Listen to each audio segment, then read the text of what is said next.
That is the longest open Jeff Rust has ever put together. I hit my mic on probably 3 different times. Like, nope, not yet. Nope, not yet. Nope, not yet. Hey, you got to take all the So I Married an Axe Murderer while you can. You know what I mean? Got to play the hits. What clip was that from? So I Married an Axe Murderer. Probably the most underrated Mike Myers movie. Oh, have you not seen it? I'm gonna put it on the list. That's one where he plays his own dad. Yeah. See, but I watch a lot of Mike Myers though. Yeah. Big Austin Powers guy. There you go. Will Ortner in for Dusty here. Dusty out. Well, basically, he was just tired of me. I was back for a day. He's like, I need a break from me. Jeff Rust behind the glass. It is it's a Thursday, lovely afternoon here in Portland. And let me just say, if I sound like hell, it's because I still have not recovered from Las Vegas. I am clearly too old and too washed to continue to do this at this pace without taking an additional day off. My wife looked at me this morning and just said, "Are you okay?" And I just very bluntly said, "No, I'm not. I'm exhausted mentally, physically." I looked at my watch and I quite literally averaged 18,000 steps a day when I was in Las Vegas. Oh yeah. So I was walking 10 miles a day inside, outside, didn't matter. And I was a dummy, and I did not bring a good pair of like walking shoes. You walking around on the strip in your Crocs? No, I didn't bring the Crocs. Crocs stay here. I didn't want to bring the. Can't fly with those. Well, yeah, you can. That was a joke. Oh, Crocs are great on the plane. But the problem is, I knew I was going to Las Vegas, and I knew my feet would just turn into swamps inside there, and I was like, yeah, that's gonna be a no from me, dog. But I brought like all the shoes that I brought. I brought one pair of Nike cross trainers that I don't wear socks with.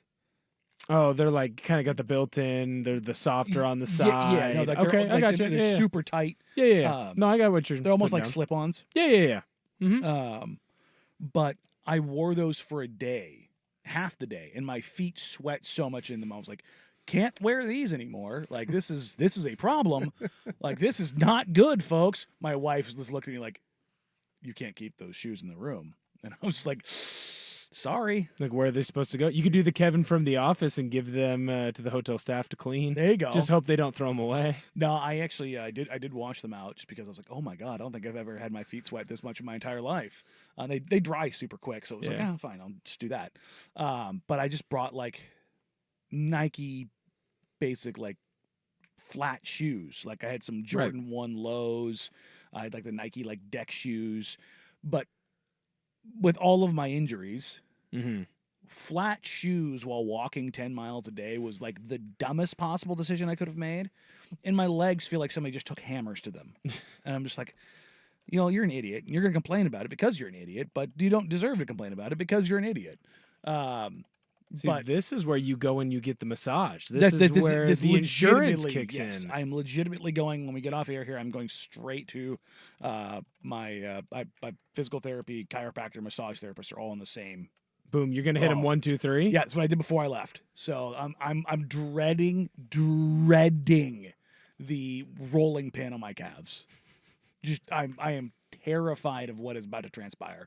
See, your biggest mistake was not giving yourself the buffer day between the return and coming back to work. I kind of did. You always got to kind of work that in the schedule. Well, that was the point. It was like we landed at 9:00, and I was like, I'll just treat that day as the day off, kind of deal. But the problem was, it took me 3+ hours to get home. Yeah, that blows. How did it take 3+ hours to get home? Because people are dumb. Okay. So enlighten me on how they were dumb, because I agree with you. I landed at 9:15 Tuesday morning, and it took 2 hours to get from PDX to my in-laws in Beaverton because a car was stalled on I-84, and instead of just getting it over to the side and going around it, it took 2 hours to get from the airport to Shoals and Allen in Beaverton. I hate Portland traffic. I was complaining about it when I walked in today. It's the worst. I've gotten to the point, and maybe it's my old age that I'm starting to have. If there isn't a wreck when there is traffic, it actually angers me. Yeah, welcome to getting older. It actually angers me. Yes. There needs to be not like a bad wreck, but there needs to be a car hitting another car. There needs to be an actual thing happening. Yeah, it's like, okay, this caused me my traffic. The There's dumb can't be construction. the issue. Right. Yes. Yesterday on my drive in, and I take the back roads up over the West Hills because I know pretty much exactly how long it takes me. I was on Thompson Road getting ready to crest at Skyline and sat there for 20 minutes for road work, not moving. And the road work wasn't even on the road that I was on. It was on Skyline, the cross street. Perfect. So they were paving and had everything down to one lane. I think I saw a pilot car, but we didn't move. Yeah. For 20 minutes. The only reason why we moved was because people getting out of the street and turning around and going back the other way. The worst. Yeah. But so then moving from my in-laws to my house, the whole back roads from Beaverton through Sherwood and into Newburgh were turned into one lane because it's construction season. So that's rough. Yeah, it was a lot, and I was like, oh, perfect. I'll get home at 9:15. There won't be traffic. Right. Like I literally picked that flight so that I would avoid it at all costs, and instead it was the worst possible version of it, and I wanted to die. Vancouver 4 text line. Danny, didn't you say that after you came back from Las Vegas, you played 9 hours in a video game, and now you're complaining you're tired? Yeah. Yeah, it's exactly what I'm doing. Deal with it. Well, you also... I have the microphone, and you will listen. You also have to lead your dynasty. Look, I had victory. young men whose futures I need to help forge. That's right. If you don't go out there and lead them like the leader you are, what will become of them? I started my What's your team? So I'll have I always have like a test case. I went with Houston first. Okay. So made it to the college football playoff. It was very difficult. Ooh, there you go. Lost to Oklahoma on a last second play, and then I got absolutely stomped by Penn State in the playoff. Just didn't have the horses in the trenches, man. It's tough. Ran into a bigger dog. Yeah. My running game was stifled. The RPO was not very effective either. So it was a tough sledding. But I created my my road to glory player. I made a middle linebacker last night. I've heard defense in that game is impossible. It is very difficult. Why? You just have to. Are you playing at the Heisman difficulty level? Yeah. It's very difficult to stop players. But I started as a 3-star. Oh, I've heard don't do that. No, 2-star. Don't do 2-star. 2-stars. 3-star. 3-star is the grind. Like you gotta because you need to grind. You gotta take it out. You can't go 5-star. You can't start as a 5-star. That's not cool. No, that's gross. You gotta earn it. Yeah, you earn not given. You gotta pull it out of the mud. So I went 3-star middle linebacker. I ended up going to Bowling Green.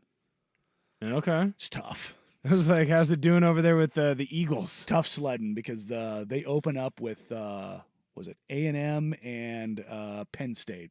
Nice, you're so toast. So I was the second string Mike, and I was getting pancaked.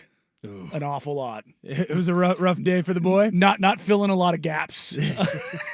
Gaps were being open. Oh, buddy, I was getting yard sailed. I think Penn State has like 2 88 plus. They found guards. the marker. Oh, buddy, the animations that they put in that game. There's one full butt over tea kettle, cleats to the sky, and I was like, oh no!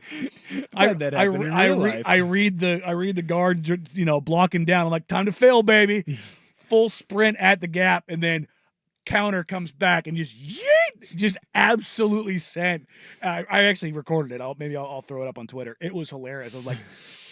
So what you're saying is you're not an old school thumper linebacker. No. You're more of a coverage. No, linebacker. I am. I made him. Was it 6'2", 230? Does he have a neck roll?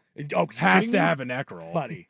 Neck roll, jersey tucked under, number 55. Yes. Yeah. No, we're out taped here fingers. Working. Yes. And half arm sleeves. There you go. Yeah. No, there you go. It is a linebacker straight out of 1998 to 2004. There he is. He has his time period very much nailed down. There you go. I get the game tonight. That's right. Midnight, or is it 9 o'clock? 9 o'clock. Okay, it's midnight Eastern. Yeah. Well, at least they do that now. They used to make. Here's the torturous thing for all the West Coast when we used to have the GameStop releases and stuff like that. They used to make you wait until midnight, even though like back then it's out. They have it. Yeah, in New like York on the East Coast, now. like hey, they had it 3 years ago. Let's make this happen. Because I had buddies when I was in the Air Force. I had buddies who what game came out? I can't even remember what it was. Maybe a Call of Duty type thing. Yeah, it was. I think it might have Medal of Honor. No, that's a little too old. I think it might have been Black Ops. Yeah, 2. Yeah, or MW2. Those are one of the OGs, whatever 06, 07, whatever one that one was. And I was home on leave when it came out, and I'm like, I brought the Xbox home with me. I'm like, I'll run down to GameStop midnight. That's fine. But they're all texting me like, dude, hop on. I'm like, bro, I gotta wait 3 more hours. They're like, what do you mean you gotta wait? I'm like, they make us wait until midnight out here. I'm like, but why? Which is so bogus. I'm glad that they don't do that anymore. But I got roped into trivia night tonight. So there might be a quick Irish exit at about 8:45. Might have to go home. Yeah, you make sure you're making right choices so that you can again affect the lives of young video game men. The plan. Vancouver Ford text line. You can't go back to those kids' families and tell them you were tired. That's right. You can't. Being tired is a choice. Yeah. That was a big thing that was harped on at Central. And I'm sure Coach Lanning, who thinks being sick is a choice. Being sick is a choice. He would agree. He probably doesn't even know the word tired. Can't spell it. No. Can't find it in the dictionary. I will say I'm in season 2 now with Houston. And you didn't leave. No, I stayed. We're building something. Good for you. We're building a program. You're building a powerhouse. I did secure my first 5-star last night. Oh, there you go. Yeah. How much money?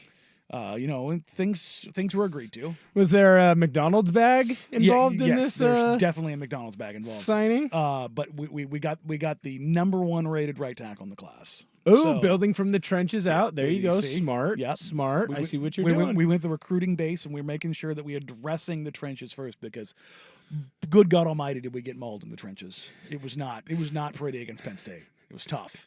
Hey, look, sometimes you have to identify your weak points. Super tough. And build them through recruiting. So now that we got all that behind us, you guys ready to talk about my fantasy team? Yes, I can't wait. Dude, I'm going to do so well with the ladies at trivia night when I talk about my college football team. Which is it's hilarious because you're right, Jeff, because nobody wants to hear about this, but at the same time, everybody does want to hear about it because everybody is like, Spencer, the football podcast, for the love of God. This is over my head, buddy. He was on with Bomani Jones, and they were talking about, and Bo's I think a couple years older than me. I think he might be between you and I, Jeff, in age. And he's like, look, I haven't played in a long time. The last system I got was a PS3, but I think this game is calling out to me. Hey, I bought an Xbox. I have not had a system since my PS3 went to crap. It is a cultural thing. Yeah. My wife it's a big deal. I told her like a couple weeks ago, look, just so you know, when this game comes out, this is what I'm gonna do. Like I'm gonna park both monitors. One's gonna be on whatever basketball game I'm watching in summer league. The other one is going to be on this. And this, I'm going to turn my brain off for like a week and just bask in this, and reminisce in this greatness that is called the college football video game. It's the best game ever. We used to stay up all day, all night. Buddies would come over. You'd create your Road to Glory guy, and you would just play all day. Endlessly. The only thing that I don't like about it, you don't start in high school in Road to Glory anymore. Yeah, I do miss that because you need that little bump. That was also, the beauty. They also limit what you can play now. It's quarterback, running back, wide receiver, Mike, or corner. There's no safety? No safety. Wow. And no pass rushers. I don't like that. Because I was like, man, I want to play an end. That's what I wanted. Right, to make. stand up outside linebacker. Yeah, that's what I wanted to do. I was like, ghost rush. Yeah, I was like, hey man, let me freelance a little bit. Yeah, no, that's a tough one. I don't like that. That being said, I'm very excited. I'm going to pick one of the Pac-2 schools. Haven't decided between Washington State or Oregon State. Let's be honest. We know where you're going. Yeah, you're gonna be a Kook. Oh, that's an upset. Oh, you really? Well, I grew up. Grandpa Gary Ortner is a Beaver. Oh, okay, that's fair. So I've been. I was getting pushed on the Oregon State train for years and years and years. But I'm going to flip a coin. I think that's the only fair way to do it. I will be an offensive coordinator, and I will lead my team to glory. And then I may or may not leave, depending on if I get more money or not. I did get offers after year one to be head coach at a couple big schools, but I also got a couple OC offers at some SEC schools, and I was like, I don't think so, guys. Like, if you're gonna get me out of here. I just took Houston to the college football playoff. Wait till year 2. You got to back up the Brinks truck. Wait till year 2. Right now we're building something. I'm not leaving anytime soon. I love these kids. They're my family. Speaking of year 2, it's time to the second time Russell Westbrook has been traded to the Utah Jazz. That's the news of the day. We'll get to that here right out of the gate, and then dive into some Trailblazer stuff. We're getting some questions here on the Vancouver Ford text line, asking kind of a philosophical question about a potential redraft right out of the gate. We'll get to that and more here coming up on Danny Dusty, 10 the Fan.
The Utah Jazz are paying Russell Westbrook to go away for a second time.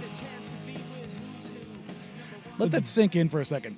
It's beautiful, the fall from grace. Also, Odyssey. If you want to pay me to go away and then to come back, just putting it out there, I'm also open to that same opportunity that Russell Westbrook has been given. Pay me to go away, and then I will come back a second time. What is happening is the Los Angeles Clippers have agreed to a sign and trade with the Utah Jazz that will send Russell Westbrook to the Jazz in exchange and a second-round pick and cash in exchange for Chris Dunn. Think about that for a second. Russell Westbrook, a pick and cash is being sent to the Jazz for Chris Dunn. When you said how far they have fallen, Russell Westbrook has fallen off a proverbial cliff. Well, it's just the style that he plays. I mean, he never could shoot to begin with. No. And the athleticism's fading. Right. Athleticism's fading, so he's not able to get to his spots as well as he used to. And he also doesn't seem like the type of guy that can play second fiddle. Like, I know he's coming off the bench, but when he comes off the bench, he gets to be the guy, and he really shouldn't be the guy even coming off the bench anymore. No, and the Jazz are going to buy him out, which I would imagine the cash that was sent in the deal is probably close to as much as possible to offset what his buyout is going to be. And then he's expected to sign a minimum contract with the Denver Nuggets. Now, if you're wondering why the Denver Nuggets, well, one, the Nuggets haven't done anything other than lose players so far this offseason. They need to go out and get somebody. Why Russell Westbrook is a question that I have asked 1,000 times in my life.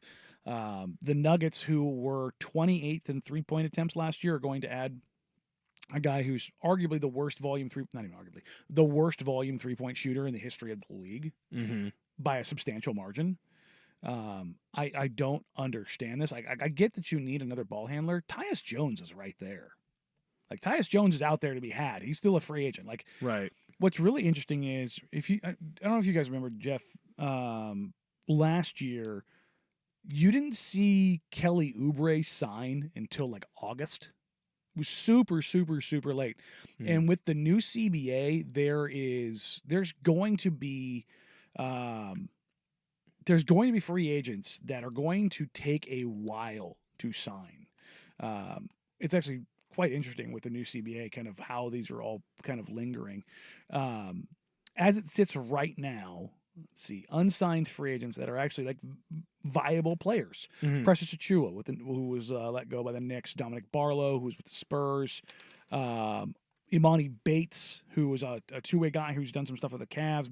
Patrick Beverly, we didn't talk about this yesterday. He's playing in Israel. Yeah, he signed. It's like a historic, like $2 million contract for that league, I guess. Yeah, so he's playing overseas. Reggie Bullock Jr. is out there. Robert Covington is still a free agent. Jay Crowder is still a free agent. Spencer Dinwiddie is still a free agent. Markelle Fultz has not signed. Gallinari has not signed. So is the thought here then for the Nuggets that you're just looking for someone with some veteran leadership to help some of the younger? Like, is he there to help Brown? Like, is that what he's there to do? I don't know what they're gonna do in Denver with Russell Westbrook, because yes, they need another guy who can dribble, but like, there's not a shortage of guys out there who can dribble. Like, there's still like. I would much rather, number one, if you can get Tyus Jones at the minimum, I would go that way.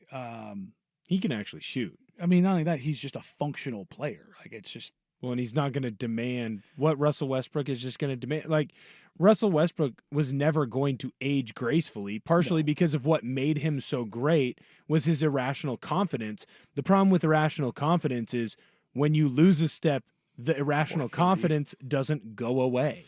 No, and he changed his game a little bit with the Clippers, but, I mean, you talk about the fall off. Last year, he averaged 11, 5, and 5, shooting 45% from the field and 27% from three, 69% from the free throw line. Nice.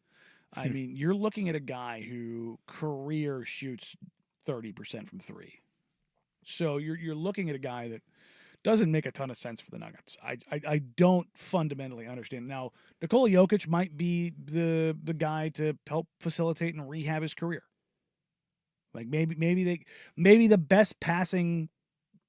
God, big man. Not even big man. He might be the best passer in the league right now. It's probably between him and Luka, because Ben Simmons just doesn't play basketball anymore. It is kind of insane that the three best passers in the league right now are all international players. Right. With love to Braun, but he's not that anymore. But you take a look at what Jokic has been able to do in elevating players' games. I just don't know how much you can elevate Russell Westbrook at this point. I don't know if that's a possibility going forward. I will love to watch the car crash, because boy, do I love watching Russell Westbrook go to teams and turn into a giant car crash. Right. Well, and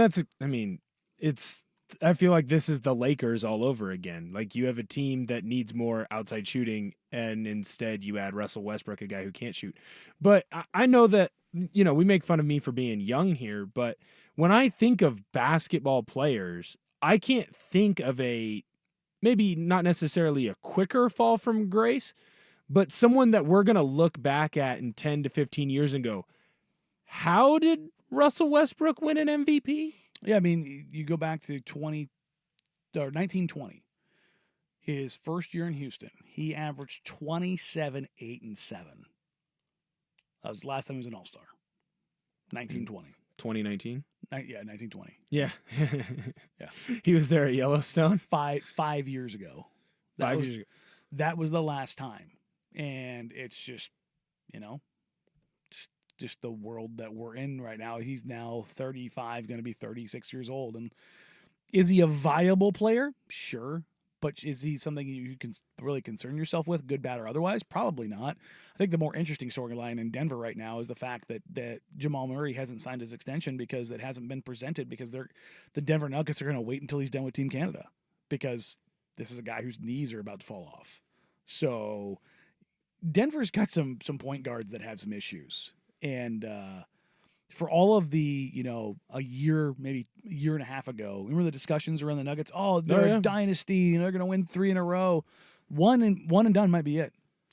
It's kind of the new way the NBA is going, but it's also designed that way with the new CBA. Like, you look at Boston, Mm-hmm. I know they just re-signed everybody, but with the way the CBA is going, they've only got, 2 more years before they really start losing a lot of the role players. It's really only a year. The guys that made them as deep as they were. This is what the NBA wanted. They didn't want to have these massive dynastic runs by teams that had dominated the 90s, the early 2000s. I mean, shoot, even in the 80s. So this is what the NBA wanted. It might be more of where we talk about championships in the NBA like we do in the NFL, where it's like if you could get 1 or 2 as a star player, that's enough. It becomes a bigger deal. Yeah. Like, I mean, now it's like you got to get 3 or 4 before people really start putting you into, a tier 1, tier 2, tier 3 Hall of Famer. Yeah. Now it's like, or in a couple of years, it could be one of those things where it's like he won 2 titles and that was the best you were going to do with him. Yeah. It's a really interesting, I don't know, fit with Russell Westbrook going to the Nuggets, but also what the world that the Nuggets are in right now. If for the bingo board, I would definitely did not have Chris Dunn being the more valuable thing in a trade that involved Russell Westbrook. An interesting question here on the Vancouver text line that I want to get to. From the performances we've seen at Summer League thus far, which players are you most bummed about us missing in the draft? We'll get to that and more coming up here next here on Danny and Dusty. But first, here's the Big Kahuna of the Sports Center update. I hear they got some tasty burgers. This is an Open Championship Week edition of Danny and Dusty. Brought to you by Langdon Farms Golf Club. Now, from the Fan Sports Desk, a Sports Center update on 1080 The Fan. Jeff Rust here with your Sports Center update. First on the Fan, the first round of the 152nd Open Championship from Royal Troon is winding down. We have a new leader at the top, Shane Lowry, in the clubhouse with a 5 under 66. He's 1 stroke clear of Daniel Brown, who is 4 under through 13 holes. Justin Thomas shot a 3 under 68 in the logjam at 2 under par. You've got guys like Xander Schauffele and Justin Rose. Brooks Koepka, a 1 under 70. That leaves him tied for 9th. Tony Finau, Jordan Spieth, Scotty Scheffler, all tied for 17th at even par at 2 over. John Rahm, Jason Day, Phil Mickelson, and Colin Morikawa. Justin Johnson, a 3 over 74. He's tied for 73rd. Ludwig Åberg, 4 over par. Rory McIlroy, former Oregon Duck, Wyndham Clark, +7. And Ricky Fowler and Tiger Woods shot 8 over 79s. ESPN's Adrian Wojnarowski reporting the Clippers are trading guard Russell Westbrook and a second-round pick swap and cash to the Jazz in a sign-and-trade for guard Chris Dunn. Westbrook is expected to agree to a buyout with the Jazz, clearing the way for him to sign with the Nuggets. And on the diamond, the Mariners start the second half of the season hosting the Astros for a crucial 3-game set tomorrow night. Seattle's lead over Houston in the AL West down to just 1 game. More sports scores and stories in 30 minutes.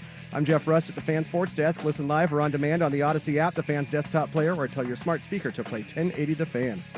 One number does it all for contests and texting your favorite fan shows. The Vancouver Ford text line is 503-864-6FAN. Sorry.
Fun little question here on the Vancouver Ford text line. For the performances we've seen at Summer League thus far, which players are you most bummed about us missing in the draft? Before we dive into that, basketball coverage on the Fan is presented by T-Mobile. Switch to T-Mobile and you can get tons of benefits and still save on every plan versus AT&T and Verizon. Use their savings calculator to find out how at T-Mobile.com/switch. There have been a bunch of standouts at Summer League. Among this class, Reed Shepherd's probably way up there. We talked about him yesterday. His ability, his pull-up jumper is just insanely good. I was just like, okay, this guy's a player. But it's another guard where it's like, oh, for the love of God, I can't do more guards. Even as good as he's going to be, an interesting kind of fit working things through. When you look at Klingon and what he's done so far, I feel like Blazer fans shouldn't be bummed out at all about missing on anybody. Like, he has been exactly what you wanted. A rim protector who can go and get boards. And he solves problems that are questions the Blazers have. Like, he's an answer to the questions. Well, I can't remember a Blazer or a Blazers team having a big that could rim protect in my lifetime. And I get it. I'm not that old, but I'm 26. Yeah, I mean, the last time they probably had somebody that was like that was Camby, who was like just an absolute terrorist as a shot blocker. But I think there's more room for Klingon, like more potential there. There's more room for growth than even what Camby was. Camby's a hell of a player. But yeah, I mean, Sabonis was just so big that he operated as a rim deterrent, but that was a different era of the NBA. Prisbilla was probably the last like functional. Robin Lopez was a functional rim Saw deflector. him at the airport. But Robin is probably a more apt comparison. And I've talked to folks in the league who think that the like apex predator version of Donovan Klingon is Brook Lopez. Okay. Like, I can get down with like that. If all of a sudden he's like knocked down threes on offense, which I think he's a long ways from, but like that, his functional ability is like knock down threes, spread court offensively while being a perimeter playmaker, and then defensively being a guy who just sits in the paint. And that's something he did. He did. Wow. He does very well. I wrote about it on my Patreon. He already is a rookie. He 2.9s really well. And for those who don't know, 2.9ing is your 3-second call is you standing in the paint for 3 seconds, not guarding anybody. You 2.9, which means you get 1 foot out, tag somebody, and get back in. Or if you're Donovan Klingon, you just stand there and make them call it until they eventually call it. And that's like knowing how to do that and being willing to do that, and not getting all jittery in the paint. Like, he just parks his big butt in the middle of the paint and says, call it. Right. And you've heard multiple coaches on the opposing teams in the broadcast, you're like, he hasn't left the paint, 3 seconds. Like, it's quite funny. But I think he answers a lot of questions. I will say that I do have like FOMO of like developing young players. That's like my favorite thing in the NBA is watching young guys put it together. Right. Like, don't get me wrong. I love Dame. Watching him develop was incredible. It's not that I didn't appreciate him dropping 71 points or hitting the .9 or the bad shot or everything else in between. But my favorite thing to watch is a player's first 5 years in the league. Watching them go from bright-eyed, bushy-tailed to figuring it out. It's super, super, super cool to watch the building blocks come together and like progress along the path. With that, Utah got an absolute dude in Cody Williams. Cody Williams, everyone's like, I don't know. He's kind of skinny. Is it just because his brother's in the league? No. The dude is an absolute freaking bucket, and that's what you're seeing. He's averaging 17 a game, shooting 60% from the floor. Like, yeah. Pretty good. Yeah, he's going to be really... Pretty good. He needs a little bit of time. Yeah, that's what I said. To give him 2 years in the league because he's a little baby. Go hit an NBA weight room for a year and a half and watch. We're going to be talking about this guy and going, yeah, that's a dude. And look, I'm not mad that the Blazers didn't take him, so to speak, in the sense of like, oh my God, they can't... I can't believe they did that and they traded for Denny because I love Denny. But if you're asking me about guys that I'm like, oh, God, it would be nice to have him. Cody's 1A on that list, unabashedly. Tristan Da Silva and Terrence Shannon Jr. are both guys who Tristan Da Silva is just a pro. Like, if the Blazers kept their 14th pick, like that's who was. Yep. Yep, he looks good. Take those guys. Yeah, Terrence Shannon Jr. Obviously he had a rape charge, and I talked to folks in the league who told me that behind the scenes that there was once all of the evidence came to the fore that the charges just didn't have any merit. And it's a nasty charge and something that's sitting with him for a very long time. But all of the background and security and all the stuff that went into that, they said, yeah, the video did not show it was him. Someone else, or it's pretty clearly not him. Yeah, it's a black man. I was gonna say, someone who has not seen the video. Yeah, but it's pretty conclusively not him.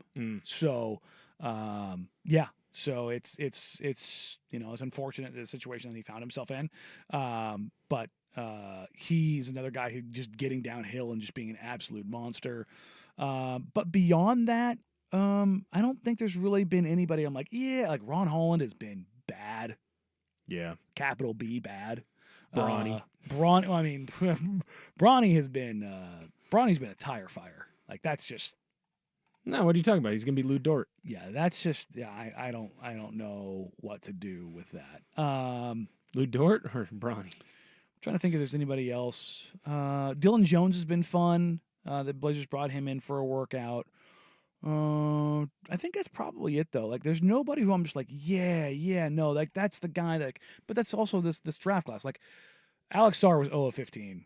The other day for the Wizards against the Blazers. And everybody was like, oh, you really like Alex Sarr? I'm like, yeah, the same reason I like Donovan Clingan. He's really good at defense. And he can develop offense. Yeah, and like if the offense coming around for him is the difference between him being like a good player to a great player. And that's always been the question with him. It was like, who would I rather have? And taking swings on guys. Like, give me the guy with the crazy potential. Give me the guy with the crazy talent. I will say, though, after 3 games played now, Donovan Clingan leads the NBA Summer League in rebounds and in block shots, all while playing under 26 minutes a game. Yeah, I think Casey Holdall's tweet said he's not in the top 50 in minutes played. Yeah. He it's exactly what you want out of him. Yeah, so I made this reference. I think I said this yesterday as well. His per 36 numbers are probably going to look pretty dumb. Like, they're going to look video game-esque. If he plays 18 a night, which is kind of what I think he's going to be early on, because DeAndre is going to play 32-ish. Off the bench. Yeah. With that, I think you're looking at him averaging probably 6 points, 8 rebounds, and like 1.8 to 2 blocks, which if you look at his... That's real nice. Yeah. But if you look at that as a per 36, if you're playing 18, you just double everything. You're looking at a guy that per 36, he's going to average 12, 16, and 4. That would be real. Do you think that they find different ways to get Clingan and Scoot and Shaden all together on the same floor, or at least two, or at least Clingan and one of the other guards? I will say this right now. Is there a plan for that? Yeah, yes and no. You know what? That's actually probably a good way to transition to this next. Zach Lowe did his interesting things in the league. So I think the exact line was something along the lines of seven teams people aren't really talking about. Right. And he talked about the Blazers and tanking, and I kind of want to go into that here next. How the shaping of the team and what kind of look for over the next couple months. We'll get to that and more. Can be around Danny and Dusty, 1080 The Fan.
Outside of the Damian Lillard saga, the view from the Northeast as it pertains to the Portland Trailblazers is, they exist still, huh? And that's the plight or the part and parcel of where the Trailblazers are right now in their rebuild is that they don't matter nationally.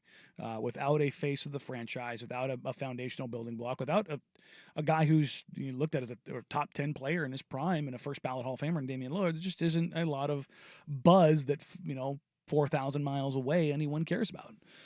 And with that, you kind of get locked in your own bubble.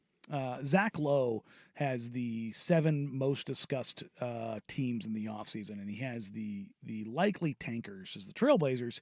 He mentions that the Blazers have finished below 500 only 8 times in the franchise's existence. That's pretty good. I bet most people didn't know that. I didn't know that. And was it 54 years? Yeah. Mm-hmm. No? Right, Meow? That's pretty good. Yeah, that was the 70-71 season? Yeah. Was the inaugural season? So it's been a hot minute. They're very, very, very historically good. I believe they have the 6th highest winning percentage in basketball. They've fallen off for the last couple of years. The Suns passed them up, who've only existed for a little less. Was it 1990? The Suns became official? Remember it like it was yesterday. No, not 90. No, 80. It was in the 80s because Barkley, right? Barkley gets over there. I can't remember now. No, Barkley came around. That was in the 92. Yeah. So they had to have been. No, they're around. I 80s. meant to say 80, but I think it's 80 because they were an expansion franchise. 68. God, was it really? I guess they were an ABA crossover team. Good God, I thought they were younger. I don't than think that. they were an ABA. No. When they came together. Oh, okay. God, really? No, that's 78. Yeah. God, They were on before, yeah. They were an original. 68. God, my brain again. Like I said earlier today, my brain is mush. So. Thinking about the offers you're going to get your 4-star quarterback. You're damn right. How I got to pitch it to him, man. A championship contender, coach prestige. You want this Lambo? Look, man, it's really hard. Like I'm really recruiting Texas hard. That's why I chose Houston. I had a little hotbed to work with. Right. Got to keep them close to home. But the first line in here, I want this to echo into the ears and brains of Blazers fans far and wide. The Blazers will be bad by design ahead of the loaded 2025 draft headlined by Cooper Flagg. That's right. Stop going, well, I could see them winning 37 games. No, you can't. No, you can't. No, you can't. And it is going to be by design. It is going to be by design. This organization and 5 other organizations are already plotting on driving a car off the cliff. Lag for flag. Capture the flag, baby. Come on now. It is going. How about a pooper for Cooper? There you go. Babe. Talking to executives and front office personnel and coaches that were at Team USA when Cooper Flagg was playing, it was already like, yeah, the teams are gonna tank pretty hard for Cooper. Since then, it has shot into the stratosphere. He looked amazing. He didn't just look like a guy that was like, oh, you could see it. Like, Yeah. He looked like a guy that was giving it to the NBA like stars at 17 years old. He hit a 3 over, what was it, AD? Yeah. Like, no problem. Well, here's the thing. Is like the highlights are making the rounds. That quarter in the scrimmage, he had 11, 6, and 3. In that quarter. At 17. At 17. He's not 18 years old until December. When I had 11, 6, and 3, it was 11 Laffy Taffies, 6 corn dogs, and 3 ice cream bowls. He's special. And so the tanking is going to be egregious. The Trailblazers win total came out at 22.5, and I don't think I can take the over. No, you got to take the under. Honestly, I think I will not touch that line. I think that line is perfect. Yeah, I think right where 22 to 24 wins is exactly where they're going to be. Well, that's what Blazer fans should be cheering for. Yes. You want to be bad, but you want to see signs of growth. And you were asking before we went the break about like how they would get guys on the floor. Right. And I want to say this right now as it currently stands. If Anthony Simons is on this team, he is unequivocally not coming off the bench. He should. I'm telling you right now, wink, wink, nod, nod, he's not coming off the bench. Chauncey Billups is not going to bring Anthony Simons off the bench. You can scream and yell, Scoot needs to start. I don't care. Number one, you're wrong. Number two, it's not happening. Mm-hmm. That's just the world that is a reality. Right. Ant is so much better than Scoot right now that you can't do that to players, especially younger players. You cannot do that to anybody in the league. I hope Scoot comes out and makes it a legitimate, difficult decision. Yeah. That would be a level of unprecedented growth for Scoot. That would also be ideal because you can. I mean, like, I feel like I saw growth from him, but sure, towards the end of the season. Yeah. Anthony Simons is a guy that's. He's a 25 point per game scorer who's like a 45, 40, 90 shooter. Right. Like, he's your one. Yeah. You know, like, he's your one. He was your two with Dame at the end. He's your one. Yeah. And he is the guy that, again, this is a stat that I'll reference over and over and over again. Anthony Simons, the only player that was blitzed more in the entire NBA was Luka Doncic. That's the list. Like, that's how egregiously they wanted to get the ball out of his hands, okay? But as far as, like, how you fit guys together with Donovan Clingan, right now, as the roster currently sits, Anthony Simons, Shaedon Sharpe, Denny Avdia, Jeremy Grant, DeAndre Ayton. That's your starting lineup. Mm-hmm. I would like to see that with just Donovan Clingan. Same group, but just bring him swap DA out for Clingan. Let's see how it looks. Have him be the sixth man. Yeah, just have him be like, let DA play the first 6 minutes, then get Clingan in there for a nice little 5-6 minute shift. Well, how do you think that can work though with a guy like DA who's already viewed as kind of aloof and maybe unhappy in certain spots? And as long as he's getting his touches and he's playing his 32 minutes, I think he's totally fine. The other thing that I would ask is, if Clingan is supposed to be one of the building blocks and Scoot's supposed to be one of the building blocks, I would like them together a lot, especially with Clingan's athleticism to be able to run like the pick and roll and stuff like that. How do you think the Blazers are going to be able to work that in for those? And that's the interesting thing here is, if you go back on my Patreon when I wrote about Donovan Clingan, I liked him as a prospect. I like his defense. I like his rim protection. The passing. My concerns were around the offensive side of the game. His ability to be an above the rim player. His ability to work on the roll. His ability to stretch the floor or lack thereof, and how you deal with that with Scoot Henderson. Now, it's not think about it this way. Actually, this isn't even a good one because Gobert is a great lob threat. Imagine. Or really, Yusuf Nurkic. That offensively, that's scary. That's kind of where he's at, without the three ball. In that he's a little inconsistent on the roll, or finishing at the rim, I should say. His playmaking on the short roll is good, which Nurk, good. Right. Like the passing, like there's some similarities there. But he rushes around the rim. He's not an above the rim threat. Where like Rudy Gobert, you just throw it near the rim, he's going to go get it and dunk. Now, he has no semblance of offensive game outside of that. He's not a passer. He's not a guy you can give the ball to in a mismatch. Right. I think Clingan can eventually get there and be like a guy that if you switch, 1 and 5 in a pick and roll and you reset and he drags a point guard down to the paint, that he's got better body control. He's still going to struggle, I think, in figuring that stuff out. But yes, I do agree you need to get him on the floor, but I'm not so far to the point of like, I need to see Scoot, Shaedon, and Donovan together because I don't know if Scoot is the guy yet. And that for me needs to be answered before you're prioritizing those three guys getting on the floor. Those minutes. Yeah. Now, would I like to see it? Absolutely. Could that be a way of determining if he is the guy? Like if these two work well together, that could be a way you would think of being like, hey, here's the growth. Here's the path that we have with Scoot. Yes and no in the sense of, no on the because like if you look at how it kind of grew a little bit with DeAndre Ayton towards the end of the season, DA is a much better offensive player. Right. Pick and pop, finishing at the rim, not playing above the rim, all those things. Now, the pushback, of course, is DA is not the screener that Clingan is. So does a defender have trailing on a Clingan screen? Does that allow Scoot to do more with downhill force, being a guy at the rim that he's making better choices? Can Donovan Clingan take advantage of a switch in that kind of situation? Like those are like very fine points, but I think that the better fit right now is still Scoot and DA.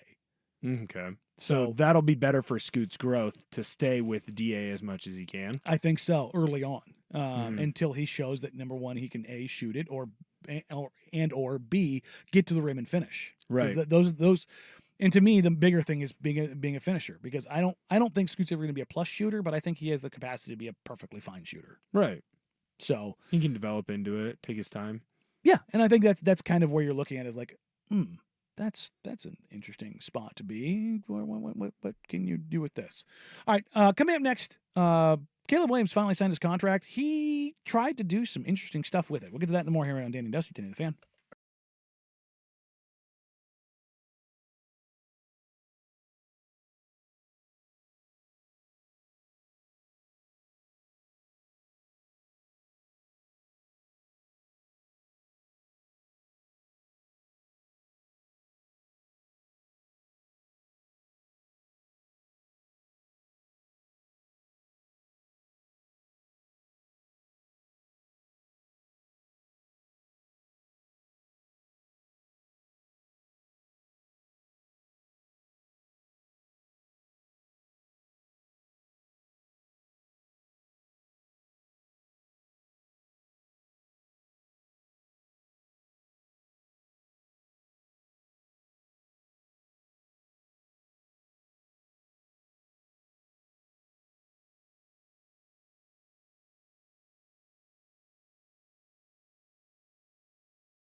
Hour number 2 here on Danny and Dusty. Dusty out and about. Will Ortner sitting in. Jeff Russ behind the glass. Will Ortner pointing out very aggressively that he has in fact seen this movie. I've seen Braveheart twice. Great movie. Oh, 2 times, huh? A whole 2 times, huh? The one time I had hurt. Was it on TNT? No, I'd hurt my foot, so I was on Vicodin. So I had to watch it again so that I could remember all of it. There were parts of it that I just needed to watch again. When you have the painkillers because you're hurt. You know, Braveheart is truly fantastic. You know what? The Mel Gibson movie that gets slept on is The Patriot. No, that's great movie. God. I mean, it's essentially the same as Braveheart. Yeah, no, it's American Braveheart. Yeah, pretty much. Yeah. And really those were both good at that those were both character. kind of just before Mel Gibson started just going bat-ass crazy. He was probably crazy. We just didn't know. Yeah.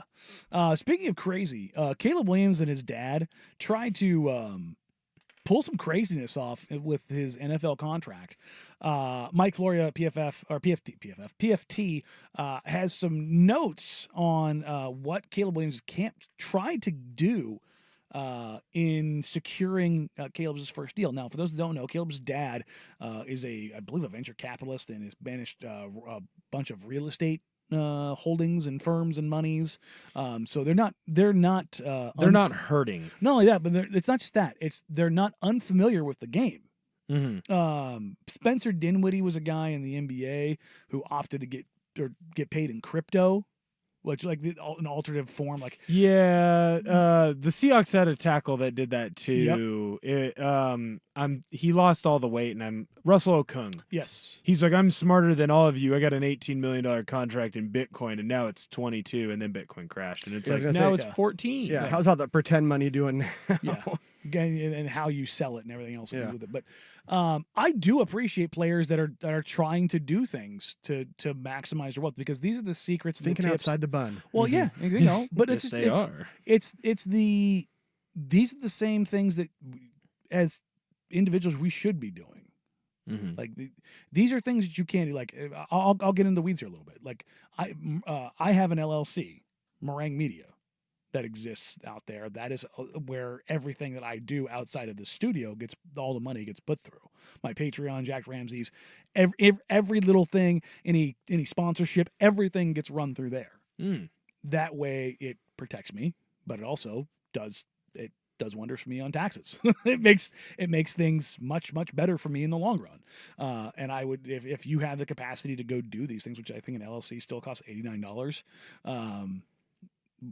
it's not a difficult thing to do, but the way you can route things and the way you can manipulate things, you can make things more advantageous for you on taxes. That is exactly what Caleb Williams tried to do. He said, Florio's article states that multiple sources state that there was an attempt to get Williams paid as an LLC. The CBA, however, does not on the surface foreclose that approach. However, the league decided it does. If you remember, I mentioned this about a month ago with a new CBA, a point of contention in the NBA that had to deal with the, I guess it was about 3 weeks ago, the Mikal Bridges trade, and why an additional player needed to be included financially, because even though again, this is super in the weed stuff, but this is, I think it's kind of important to understand how this stuff all works. There was a player that, even though he wasn't a minimum contract, he had the value of a minimum contract. But because of the value of that minimum contract being as it was, he could not be included in the deal, because you can only include one minimum contract player, which means they had to put an extra player in there who was technically not a minimum contract player, and his value was higher. So, and they had to take that to the league to like, hey, does this qualify? You have these points of contention in the CBA. And Right. This same thing happened here because nobody had tried this before. Think about the number of contracts in the NFL. On a given year, it's probably 2,000. Yeah, I mean, it's a 53-man roster plus, 13 practice squad players or so. So, yeah, and then how by 32. And then, but hell, it's probably more than that. It's probably 2,500 when you think about the guys that come and go on a weekly basis that, from the practice squad get signed up and then get released, and then, the processing of it all. Yep. But think about that. Just the sheer volume of contracts that are signed every single year. Nobody's ever tried this before. Right. Well, the other thing that is interesting about what he did is, another reason it took so long was he wanted a clause in the contract that barred the Bears after the 5th year team option which he also tried to get rid of, he wanted a clause barring them from franchise tagging him in the 6th year. Yeah. And this is all done by Caleb Williams and his dad. He has no agent. No, they're being smart about this, of like exploring these different avenues. I do think it's a good idea to do this.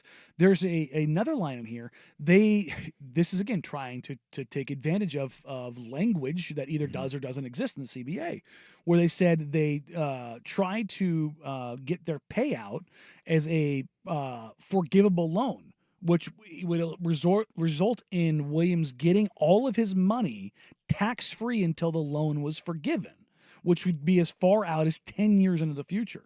So that would give you tax-free, like again, whatever the draft slot was. Let's just say it's $30 million. He's slotted in at $39.4 million. Okay, let's just call it 40 just to make it round. Yep, make it easier.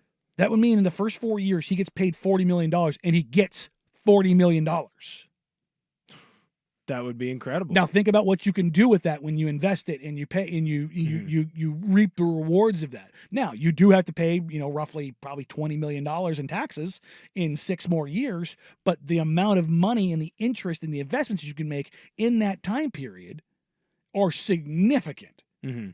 Now, you could bet on some losers and be real screwed and then all of a sudden be bankrupt, but it does allow for more financial freedom and flexibility in the initial front half of the contract. Well, but I'm also sure this is why the NFL doesn't want this to go. Like, this is why it took so long, because I'm sure the NFL fought it and is going to fight it as long as possible, because once one person does it, everyone else will. Because I do think what Caleb and his dad are really smart for, you're drafted, your money that you're going to make, you're slotted in, right?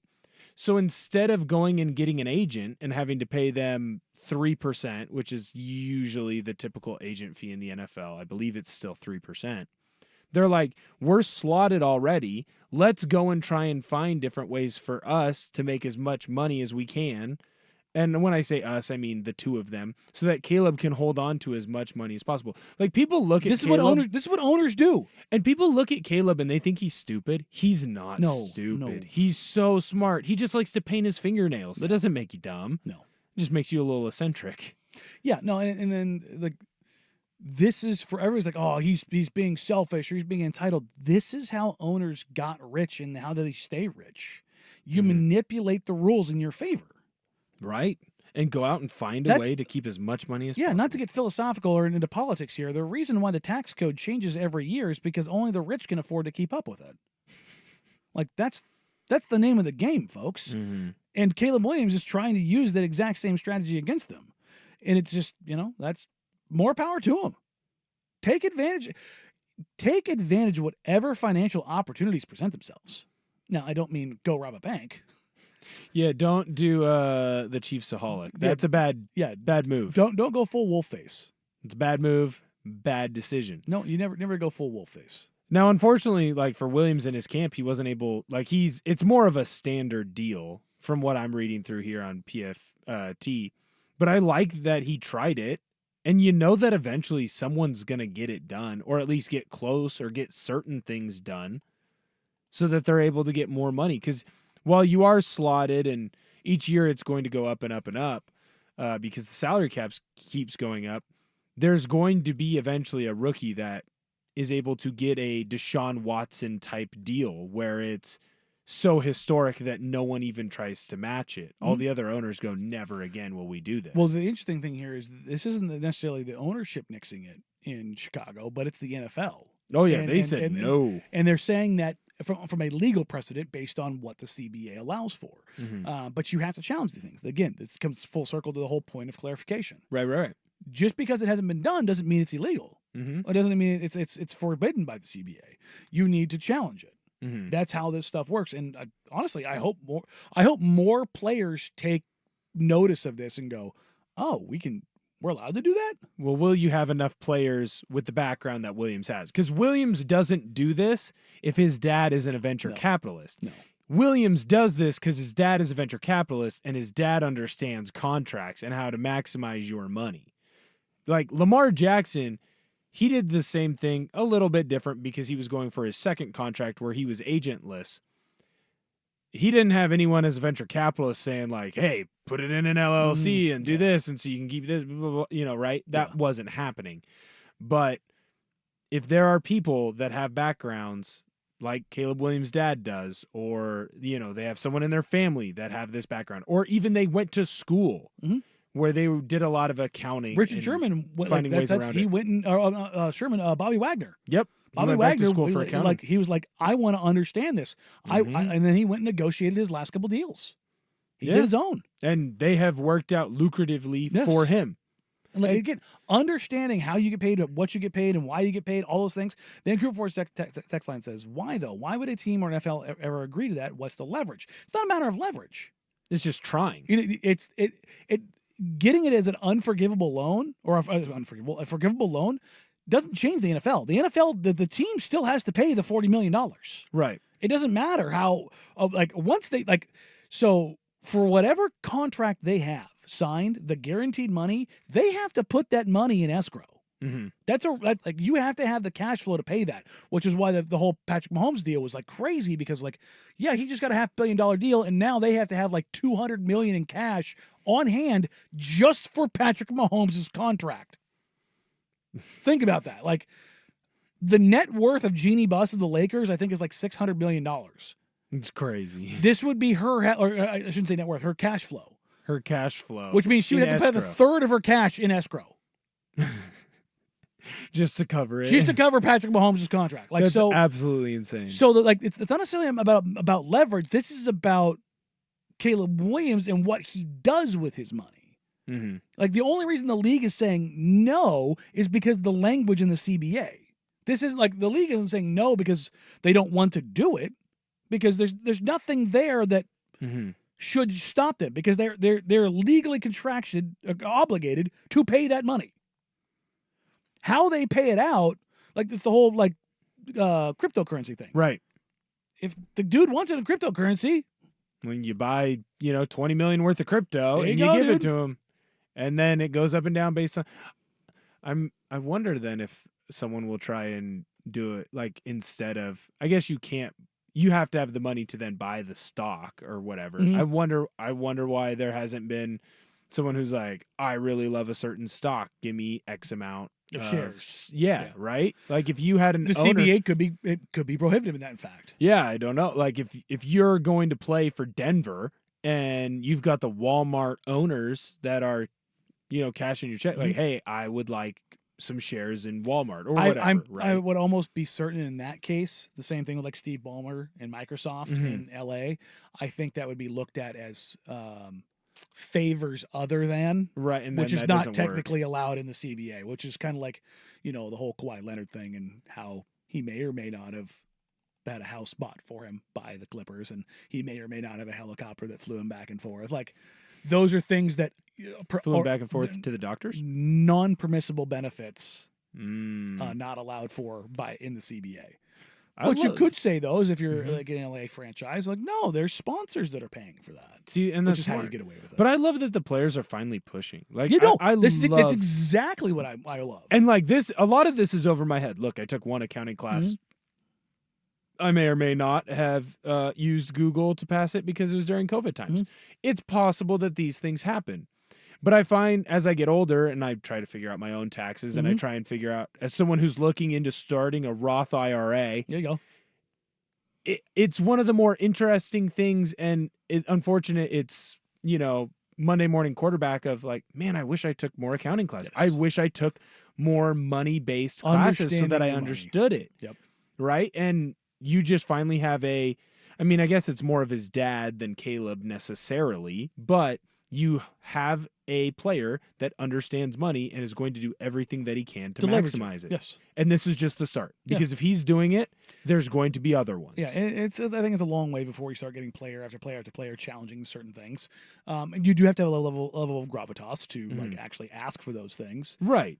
If you're Mr. Irrelevant, Brock Purdy is not out there I want my contract in crypto. You go, you're going to take what you get and like it. Yeah, but Bobby Wagner can represent himself in those meetings because he's Bobby freaking Wagner. He's a first ballot Hall of Famer. Like, he's the best linebacker in the last 10 years. Yeah, it's totally doable. So, but it is very, very, like, again, this is probably, some people are like, oh my God, please shut up. I don't care about this. But I find this incredibly interesting because the implications of this kind of thing, and it allows, because this is how players generate even more wealth, and this is how you become in kind of a mogul. This is how you become LeBron James, and they're all trying to do it. Yes, the ones that have the power, the ones that are at the top, like, they're trying to take more, because this is how LeBron James transitions from being a player to being an owner in the NBA. Is you have Tom Brady. You have real capital that you get out of this. Now, Tom Brady probably gets some alimony payments from Giselle that are pretty good, so it's still insane to me that she is worth like double what he is. I'm not. She was number one for a long, long time in a much more lucrative avenue. And Tom Brady also was like, he was so football focused. Yeah, she looked at his paychecks and she was like, that's cute. That's cute. Honey, did you spend your allowance this week? Crazy. Speaking of crazy, it might be that time of year. Can we have an honest conversation about some ballpark food? That and more here on Danny and Dusty, Danny the Fan.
It's summertime, it's baseball season, it's the dog days, which means it's time for the dog days. By dogs, I mean all of the hot dogs. Just And food in general. The ballpark food that comes out. And look, I love the crazy ballpark food. Now, I don't love all of it, but I love that all of the fellow fatties are out there experimenting. We're getting real weird. And the Kansas City Royals set the bar very high, and every year they deliver, including this one, the Taste of the K Taco. I'm so excited. I think they put the K in there just to be like, we're not going to go full into it. It is a hot dog wrapped in a cheeseburger quesadilla. Yum. But wait, there's more. Topped with barbecue brisket. But wait, there's more. There's still French more? fries, lettuce, onion, and Onion. sriracha Cracker Jacks and whatever 816 sauce is. And for an extra $1, you can get a side of Tums.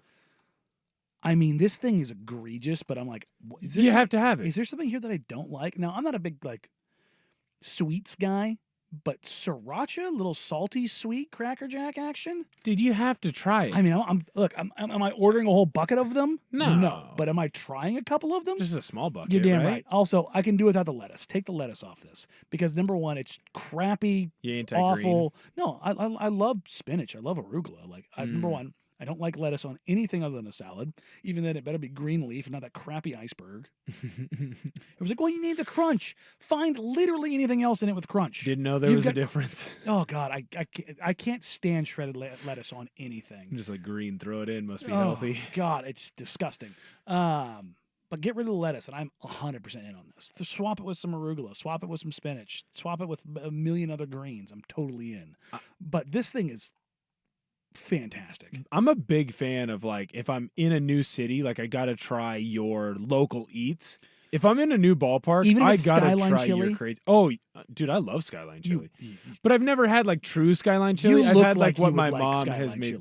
chili. That's right, dude. What's not to love? It's chili and noodles. Speaking of which, I saw that there's a Skyline chili chain. Here, No, not here. But yeah, anyway, it was voted as the #1 regional fast food joint or fast food chain in the country. wow, see, look, the people love Skyline chili. I'm willing to try. I've only tried my mom's, which hers is very good, but I'm sure it's not the same. It's like getting a Philly cheesesteak from a non-Philadelphian making a cheesesteak. Well, I mean, it's not a Philly cheesesteak unless it's from Philly. Otherwise, it's just a cheesesteak. Right. If I'm in Philadelphia, I gotta have a Philly. What was the cheesesteak. cheesesteaks place that Rufio brought it from? That was I good. forget that one. Rufio brought us Oh, yeah. great Those are good. Those are cheesesteaks. bomb cheesesteaks. I forget. Yeah. That's just down the street here from the studio. Yes, super yummy. But yeah, it's just cheesesteak. It wasn't a Philly cheesesteak. Yeah. At I'm least sure they that's serve a like Philly version. Or we've gotten from what is it, I think Capriati's before. Capriati's has got Yeah. a pretty little banger too. Of course, we can't forget about the good old Steakadelphia. Yes. Oh, Yes. Steakadelphia does good stuff too. But look, you said you found another one of these ballpark egregiousness. Yes. What do you now, got? But this is one that I actually would be all for. It's at the Rockies ballpark. It's spaghetti and meatballs, except it's not spaghetti. It's vanilla ice cream, and the meatballs are chocolate donut holes, and then it's drizzled with a strawberry syrup, and instead of some Italian herbs on there, it's a little bit of mint. Now, is the ice Yum. cream It looks like pasta. You gotta have it. so It they look- put it through and freeze it as an extruder kind of a deal? Yeah, or it looks like, or maybe it's kind of it probably looks a little more dense than a soft serve. But yeah, I mean, it looks like a pile of spaghetti They noodles. just put it through one of the Yeah. little Yeah. nozzles on One it. of if those- you didn't know, One of those Play-Doh machines that you had as a Yeah. kid. if you didn't know, you would have I want no a Play-Doh idea. machine that shoots ice cream. That's a perfect spot for they put it in my face hole. Well, apropos of nothing, a couple years ago, we went and rebought the old Snoopy snow cone machine. Ooh, Yeah. that's Just like the good one from stuff. when I was a kid. When we were in Vegas, I had a mojito. So my thing that I go Mojitos to, number one, good. mojito is my drink. Mhm. It's good stuff. It is the perfect warm weather drink. There's nothing but we went to I'll counter that with a Moscow Mule with Ooh. cucumber vodka. Oh, see, I hate cucumber. So, Kentucky Mule. but Lime whiskey. they had we went to Gordon Ramsay Burger, and they had a watermelon Red Bull mojito. Did it give you wings? Was it made with real watermelon or something with watermelon flavor? It's made with the limited edition watermelon Red Bull. Oh, okay. See, I can't. Watermelon is one of those when it's an artificial flavor. I'm out. Oh, See, really? Like Super I'll eat pro. watermelon. I love watermelon, but anything that's like a watermelon flavored soda I love watermelon Big flavored pro. things, especially like watermelon bubblicious. Yeah. Might be like one of the best flavors ever invented. Watermelon Jolly Rancher. Yep. Good stuff. Are you not a watermelon Jolly Rancher guy? No, Really? Mm-mm. I was never big on Jolly Ranchers anyway. I don't have that kind of patience.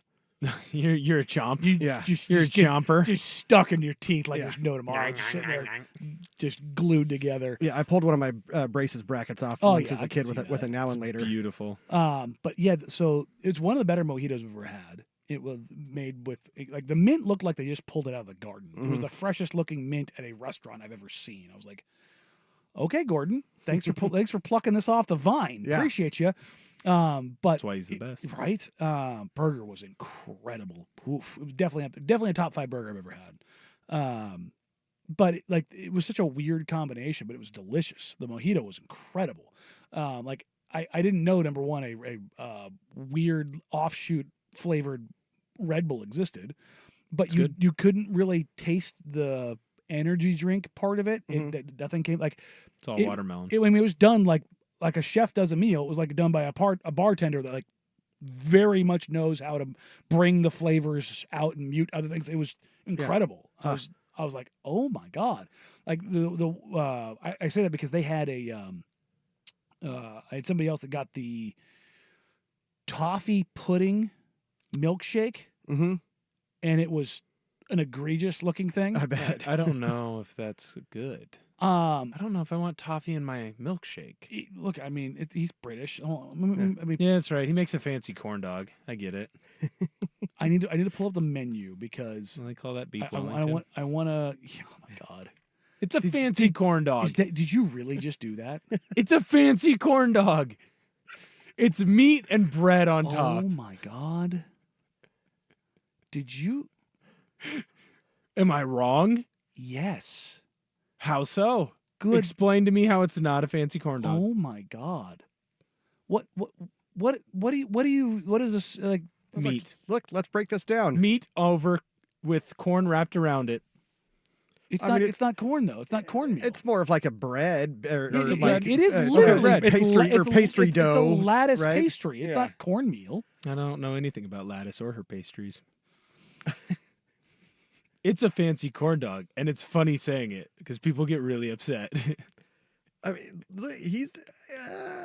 I can smell what he's stepping in here. Don't you do It's that. like when you call a hot dog a sandwich. Like, are you correct? Probably not, but it's close enough that you can get away with it. So apparently the menu at Gordon Ramsay Burger is not working right now. It heard you. Yeah, it's like I want to be able to pull this up I because could refuse it. I want to pull up this dessert because it was kind of nuts. Is but that the it kinda- bread pudding? Yeah, it kind of goes along the same line of like, what is this? Let's see. They have the Oh what my is it? goodness. Brown butter caramel pecan shake, a creme brulee shake, and then it was a pudding. It I'd was a try bread it. pudding and ice cream sandwich. Yeah, these combinations. Like it was like, why do we need this? I'm like, why don't we? No, you just gotta try it. Have you seen the Milwaukee Brewers Bloody Mary coming? Someone texted us in on the Vancouver. Was Ford this was text this line. last year? Dude, there's like It's a whole hot dog and a burger and a pretzel it's on like, this thing. It's like $50. It comes with popcorn. Yeah.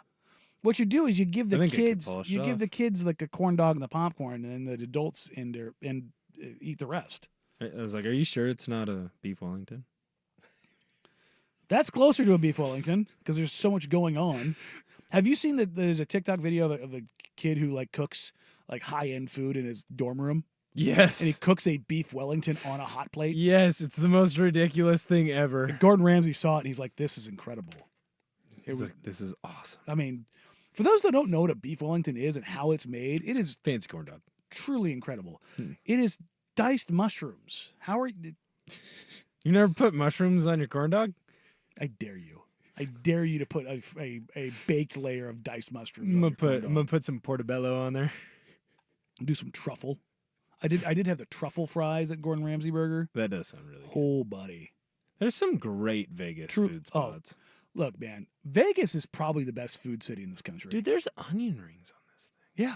Yeah, no, that thing's incredible. There's a pretzel. That is We're talking the bloody? Yeah. A pickle, a slice of carrot, cauliflower, a cucumber, salami, pretzel, nachos, and olive, baby corn, some sort of giant green bean, asparagus, garlic, pieces of 4 different styles of sausage, a very mayo-heavy roast beef sandwich, half a hot dog with bun, a cheeseburger, a cheese curd, a meatball, some peanuts, a bag of popcorn, decorated with what looks like icing, but it's probably some sort of cheese because Wisconsin, bacon and a celery stalk.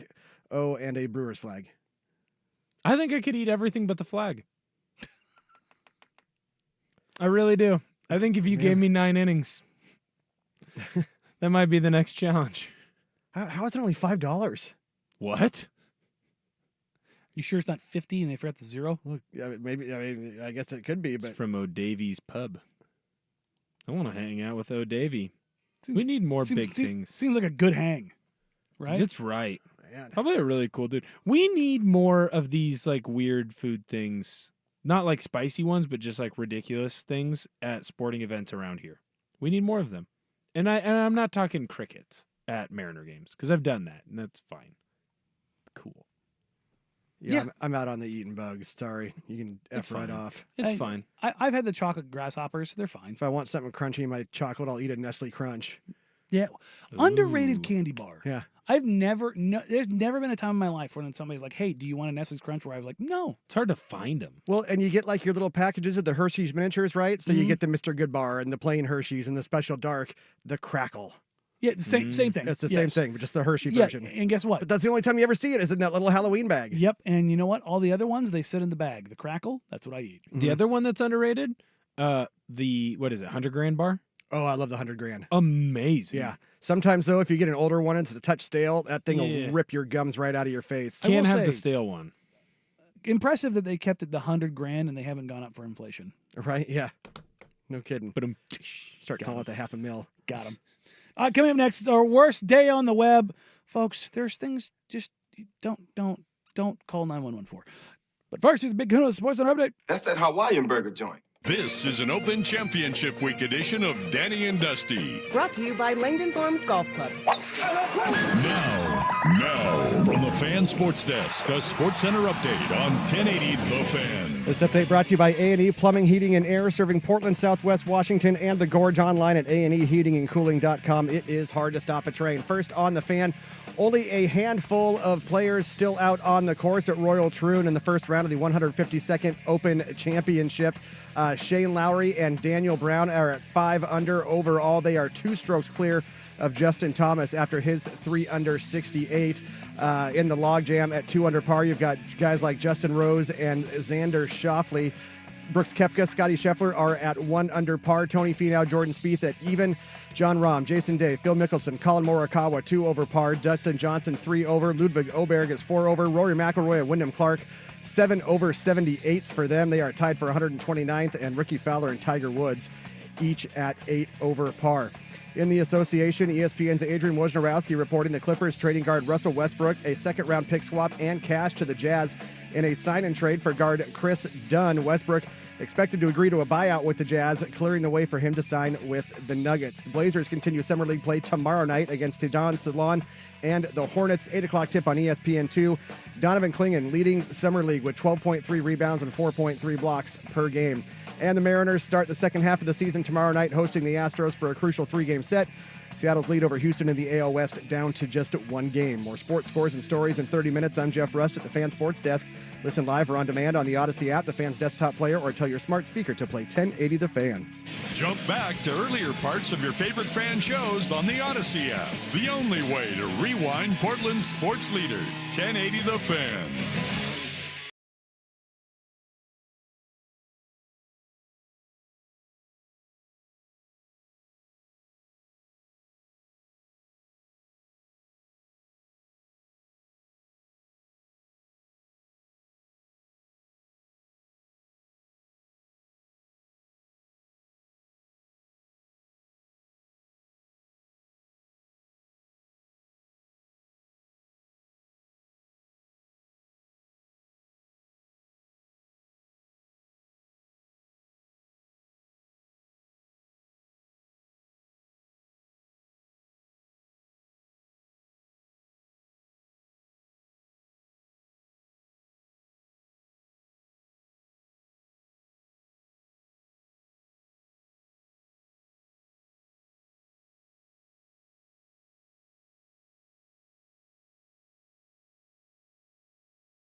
on 1080 The Fan.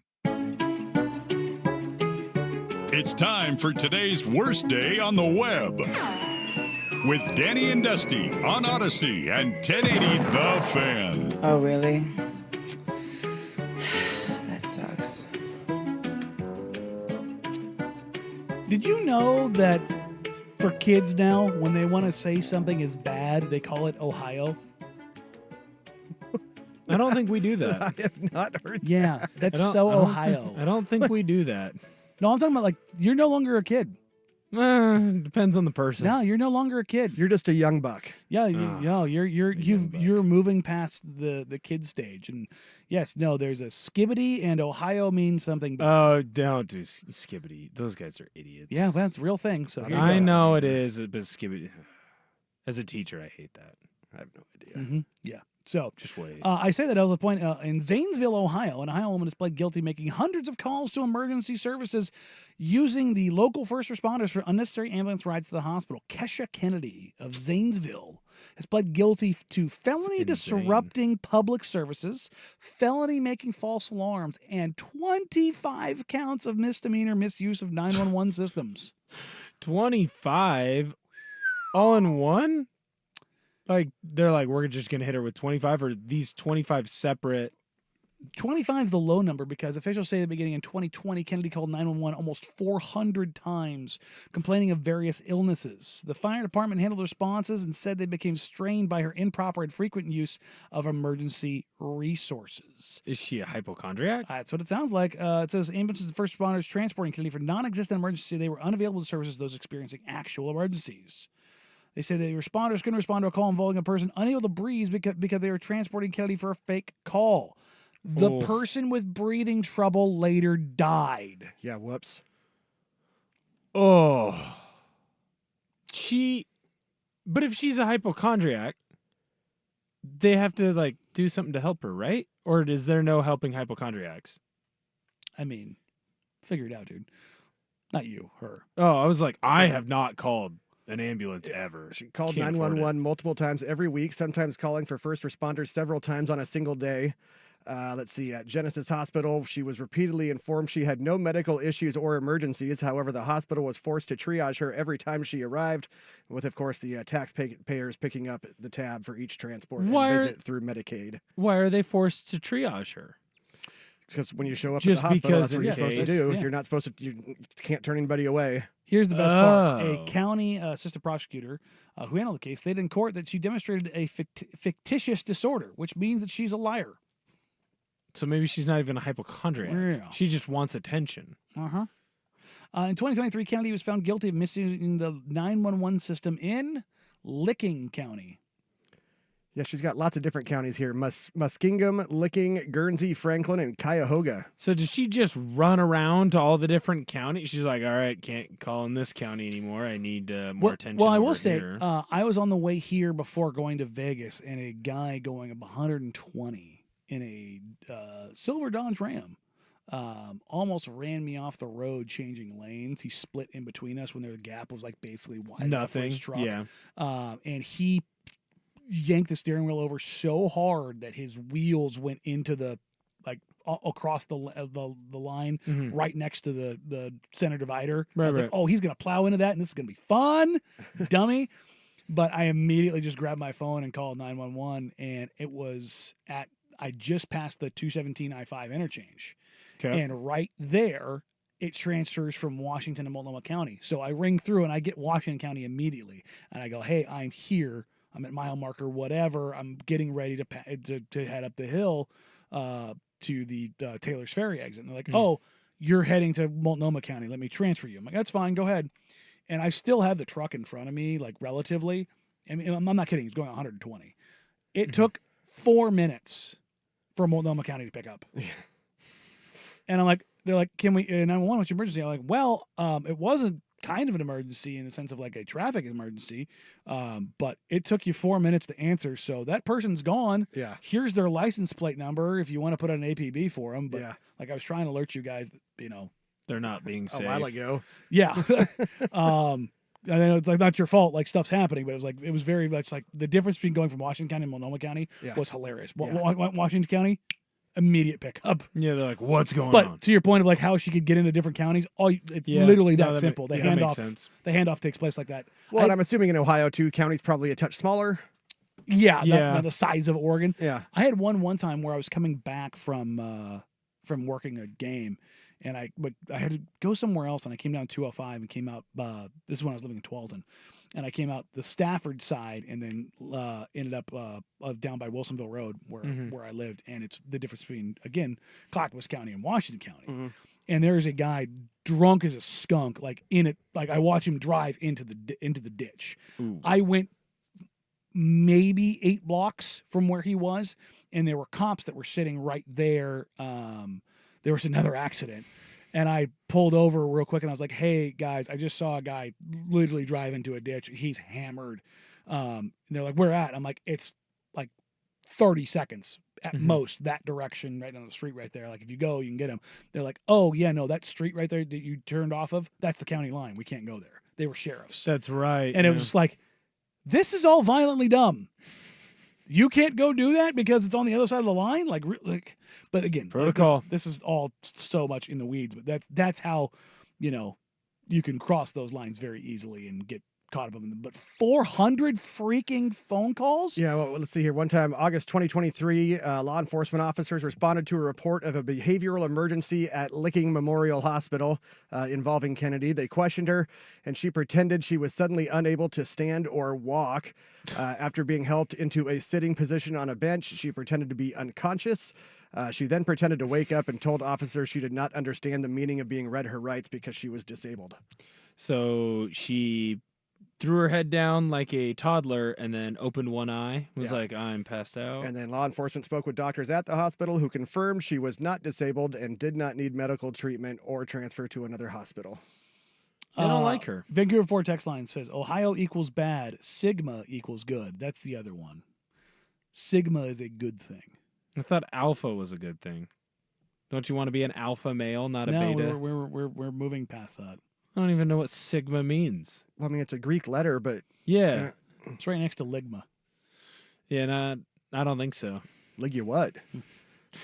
As an expert in the Greek system in colleges, I don't think ligma's on there. You don't think ligma's on there? No, I don't think so. See, and the thing is, too, they've got this lady's mugshot, and you can tell she got a whole bunch of cray-cray in her because she's one of those where she's got the buns like Minnie Mouse ears up here. Mm-hmm. And, yeah, that's an immediate red to flag. to be blunt, she's kind of hot.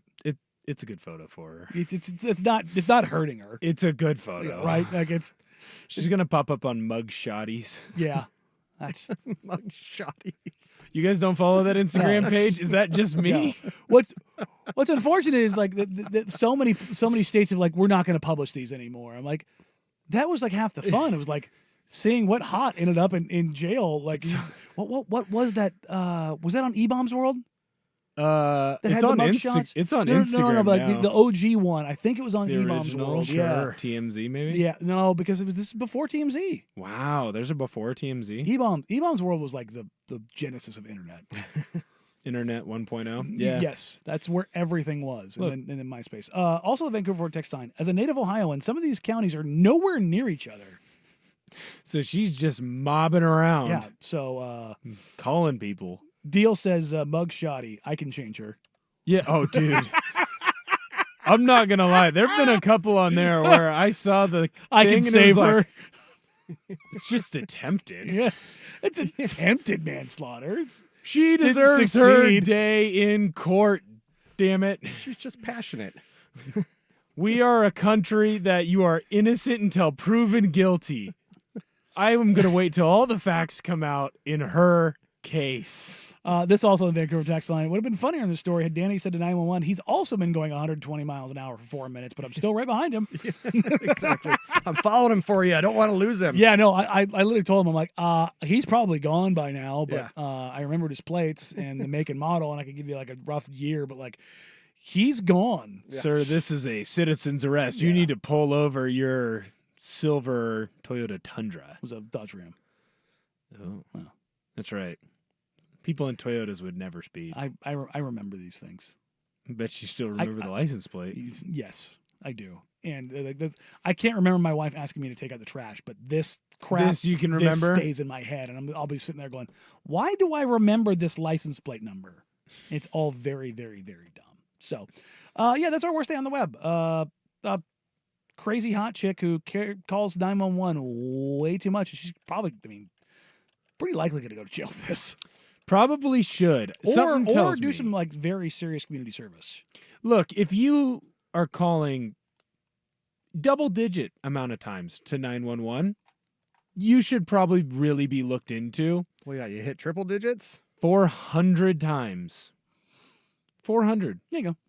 All right. Coming up next, a little fun with audio. Look, there's nothing better than a Brit coming to America and realizing that they were wrong all along. Danny and Dusty, today the fan.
It may have taken them 250 years to figure it out. But the Brits, after getting their royal behinds kicked in 1776, have come to America and have fully realized just how great things can be. I've been driving for 5 minutes now and I can't wipe this smile off my face. I'm driving a Ram truck in America. Like, look how sick this is. Country music on the radio. That's not country. Go on. I'm going to Hooters in a Ram truck in America, boys. Yeah. Praise for freedom. It's levels by Avicii. Yeah. Hey, look, it's country to them. It's not country. It's I'm country going to them. to who as? Who as? Only even the British would find a way to screw up boobs. America. Call them who as? Who as? Good Lord. Perfect timing for the hat. You do have a Hooters hat on. My goodness. They give it to you when you go to the old Hooters Hotel in Vegas. Like, look, we can't get rid of these things fast enough. It costs less than my beer. To be honest, I thought it was a Cleveland Browns hat. No, it's a Hooters. Wow. Hooters Hotel. your next It's so crossover. good they give you a hat. Yeah. Like, honestly, the closet space is more valuable at this point. Dude, the wings were horrific. I'm sure he they should were. find somewhere else to go get food. Look, as someone who left basic training, the first place I went was with my dad. He came down for my graduation. He took me to an optometrist so I could get rid of my BCGs, my birth control glasses, because they are a limiting factor in any kind of game you may or may not try to push. You could be Brad Pitt. You're not getting it done with those glasses on. They are a limiting factor. My dad was like, we gotta help you with those. So What were you wearing? Like the birth control glasses. That's that's what it was called? they're called BCGs. That is just All type right, I'm in, looking it up. What are they, like the Dahmers? type in birth control glasses, and I guarantee you they will pop up. Okay. My dad's like, we gotta get you squared away. So we went and did that, and then we're like, all right, let's go get some food. He's like, do you just want to go down the river walk? Oh, I'm those like, aren't quite like the Dahmers. No, those are different. No, but I know Dahmers were like those real yeah. skinny, like wire oh frame. no, these are. I'm getting my serial killers No. mixed up. Yeah. God, who was it that had these? Was it the John Wayne Gacy? Or like Maybe. BTK No, or something, but- maybe. Yeah. Oh, probably BTK. Right? Is it BTK? Might be, but yeah, they're big, thick, brown, ugly, nasty glasses. Yeah, BTK kind of had them. But we went there, and then my dad's like, "Hey, let's go get something to eat. Like, let's go down the Riverwalk." And lo and behold, a beacon in the desert, just Hooters, because you've not seen a pair of boobs in 8 weeks. Hooters. And so we went in there, and I didn't care how bad the food was. It was just nice to see the opposite sex. I cared how bad the food was. I'd been eating. I was upset. Basic training food and had not seen a woman in 2 months, and so I was quite thrilled. Quite thrilled about the. So Hooters holds a special place in my heart. One of my favorite brands of social media is Brits experiencing America and what it actually is, as opposed to what the news shows. What they think. Yeah, watching them like eat Texas barbecue for the first time, or eating fried chicken, or anything that's not boiled. What's their big meal over there? Beans and toast or something like that? Yes. Oh yeah, that's a breakfast. Traditional breakfast. Yeah, or Yuck. bangers and mash, Bangers and mash. Yeah. What is bangers and mash? I hear sausage about- and mashed potatoes, like link sausage and Yeah, mashed that- potatoes. That's a fine meal. Yeah, I'd no, eat but that. but again, like Fish and chips are But fine. again, it's basically boiled. they boil Sure. it, and even they're like, it's funny. They talk about fish and chips. Mhm. I've been over there. Mhm. I've had better fish and chips here. Yeah. well, we're fish is probably better. better here. That's why we won the war. Well, I mean, yes, but also our fish are better. Yeah. Like it's Well, it's better just- eating fish. We're better than them. Yes, We use the right system of measure. and you're not wrong. But them coming here and trying things and just being like, oh my god, I get it now. Mhm. The newest one, there's some Brit that travel influencer on TikTok was like, the average Brit has been to like 9 different countries. Meanwhile, an American hasn't left the country. And I'm like, every American replied with the size of the U.S. over the size of Europe. It's like, yeah, most Americans have been to like 10 states. Yeah.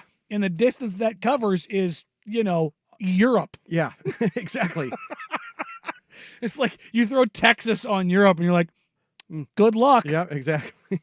My goodness. They're like, well, it's not different cultures. And I'm just like, buddy. Yeah. You don't know the squat. culture difference between Oregon and Mississippi, pretty Big. significant. Yeah. Pretty Culture significant. difference. But you don't have to go that far between Oregon and New Mexico. Try Western Utah? Oregon Yeah. and Eastern Oregon. Yeah. Big cultural difference. So, but yeah, it's one of my favorite. It's one of my favorite things. Vancouver Ford text line. Craig Ferguson of Scott does a great stand-up routine on this exact situation where damp wasn't one of its national colors. It's fantastic. Yeah, yeah. It's tough. But yeah, you get to try again. We talked about this a couple weeks ago. The fact that it was 75 degrees Fahrenheit. Yeah, and they're losing their minds Heat over dome. no AC. Heat dome. Yeah. I was in Las Vegas the day before I got there. It was 120. Yeah. That's hot. Yeah. They were losing their mind over room temperature.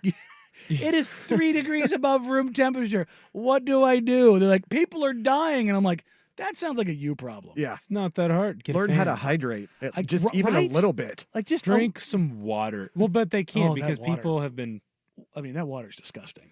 like there's. Well, a I'm lot sure of they got dead bottled people. water over there too. Do you not have a Brita filter? Yeah, I wonder that. Like, you know, when you go to Mexico, like you can't drink the water. Is it the same thing? Like if I go to Europe? I mean, certain places, yes. Yeah. Like I know in like Well, Greece. there are places in Mexico where most of your big hotels and stuff they've got good filtration systems and Even whatnot. then, it's You not- go I to don't your risk bars, it. you avoid the cocktails because of the ice. Yeah. You stick with beer. If you're from here, if you've been spoiled by good water, Yeah. there's very few places in the world where you can like drink water. I Yeah. was stationed in Yeah. West Texas. When you open the faucet, you can smell the sulfur. Like Mm. that is not an exaggeration. like my wife- you can smell the sulfur. My in the wife water. has a family that lives in Idaho and like in Nampa and Mhm. stuff, and they have all the like all so of their the stuff hoses in and the stuff water. outside. Yeah, It's a separate water system than the interior water, and so yeah, the outside water that you hook up your sprinkler and stuff to, it just smells like sulfur. Yeah, that's it's god awful. super weird. But there you go. That's Brits. Not to mention you're in smelling distance of the sugar beet factory there too, which also stinks to high Oh hell. God, yes, it does. When we come back, want to talk about how you can burn money betting on the NBA. In the meantime, I'm looking at mug shotties on Instagram, and that look. If I was a young single man, I would definitely feel like that there were some I people on here followed one of them. I could save. I followed one of I them. understand why now women sometimes like the bad boys because looking at some bad girls and Summer. I'm willing to dismiss the willingness to distribute cocaine. She's just got some bad influences. Yeah, she's just in the wrong neighborhood. Summer and I would get along so well. Right? Yeah. Right along with Cadence and Diamond. Coming up next year on Danny and Dusty, how to burn your money. Hour number 3, Danny and Dusty, Danny the Fan.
number 3 here on Danny and Dusty on a wonderful Chuck's Watch Thursday afternoon. It's going to take me even longer to get back on the not knowing the days.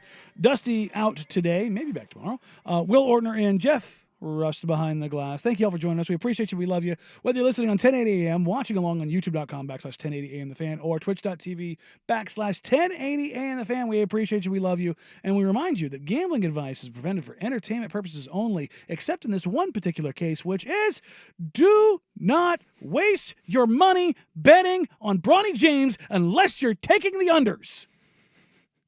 I don't think that you can bet on the unders. Buddy, you could bet on Jonte Porter, so you damn sure better believe you can bet on Bronny James. Bronny James has become a popular betting pick for Rookie of the Year. Why? This is how those places in Vegas get built. People are stupid. Right now, your betting favorite, which I'm not sure I believe, is Zach Edey at plus 500. I don't get that one either.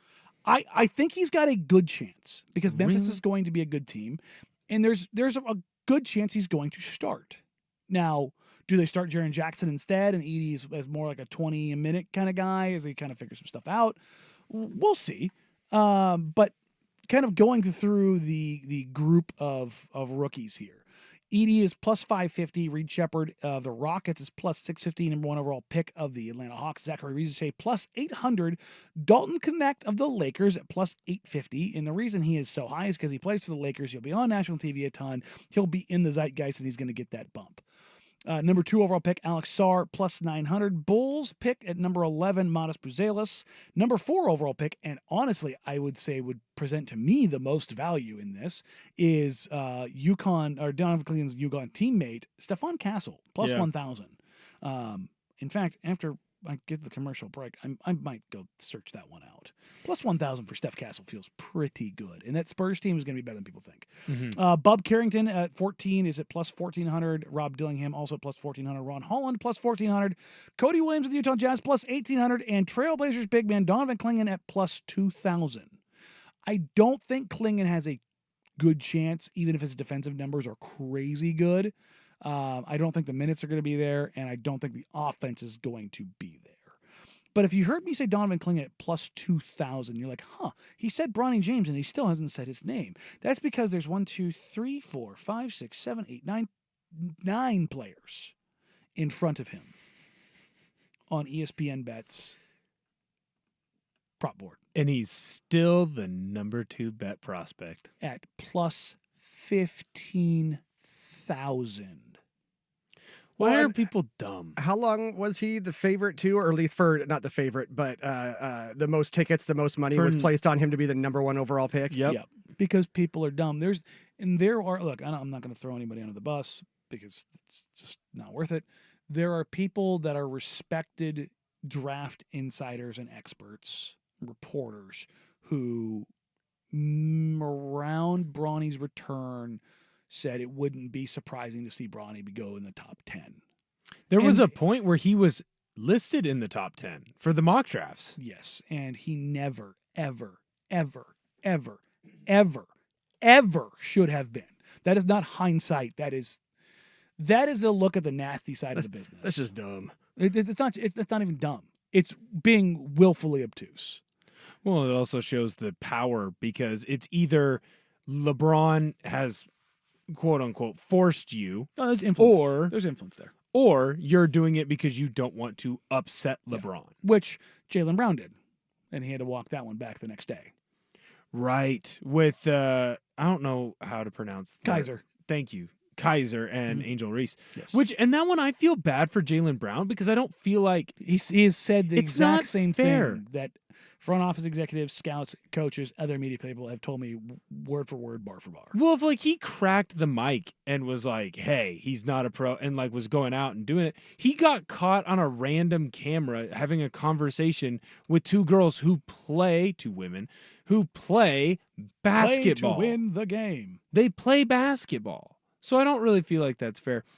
That being said, who are the idiots who are placing money on Bronny? Are you not paying attention at all? Are you not listening to anybody else? They're the same ones who built Las Vegas. or helped by build Las Vegas. I can be a dumb gambler at times, but at least there's some background and reasoning into my bets. There's research done. Why are you just throwing Bronny? There's no value in this because he has a 0% chance of winning. He has a 0% chance of winning. He will not win it. No. He won't be in the top 5. No matter, honestly, he probably won't be in the top 10 when it's all said and done. Look, if his name was Bronny or Brandon James instead of LeBron James or Brandon Anderson, you would not know who he is. I know Brandon Anderson. He would be a 4-star prospect. I went to school with Brandon Anderson. He's a totally fine and capable player. Yeah, he's fine. So I had somebody ask me the other day, where do you think he is as far as NBA readiness, offensively and defensively, on a scale of 1 to 10? I said offensively 1, defensively a 4 or 5. Like he's a capable defender. It's not like he's not coming in the league and you're going, that dude is it's not Tumani last year. Where you're right. Like, no, he can defend in the NBA, like not in a good defender. He's like a legitimately very good defender from the jump.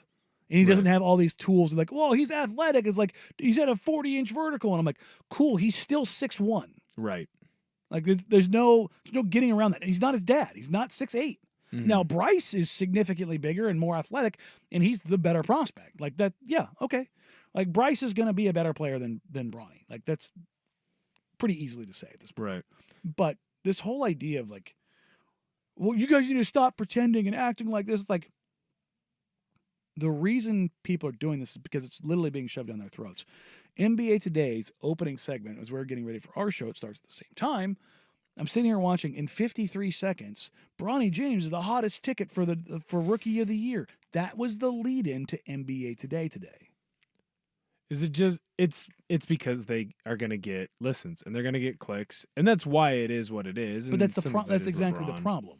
It's why people are picking him to be the MVP. It's probably why people every single year bet the Yankees to win the World Series or the Lakers. That actually has that has a basis in reality. You're looking at a Lakers team or a Yankees team that is spending hundreds of millions of dollars every year. Betting, but like this next year, if you bet the Lakers to win the NBA championship, you're delusional. You're an idiot. It's the same idea. Which is why, Las Vegas loves having people from LA come make the 3-hour drive because they come and they waste money there.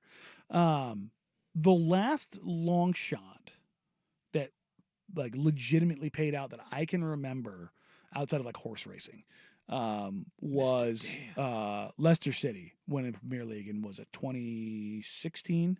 Yeah. They were, I want to say they were plus 20,000 to win the Prem that year. And there was a guy that did put like a 500 pound or 500 sterling bet on that. Quite the payday. You know what? Joe Burrow, too. Now that you say that, Joe Burrow's dad, he put money on him to win the Heisman. That's right. He was, so there's your like individual player long shot. Yeah, but even then, where was he at?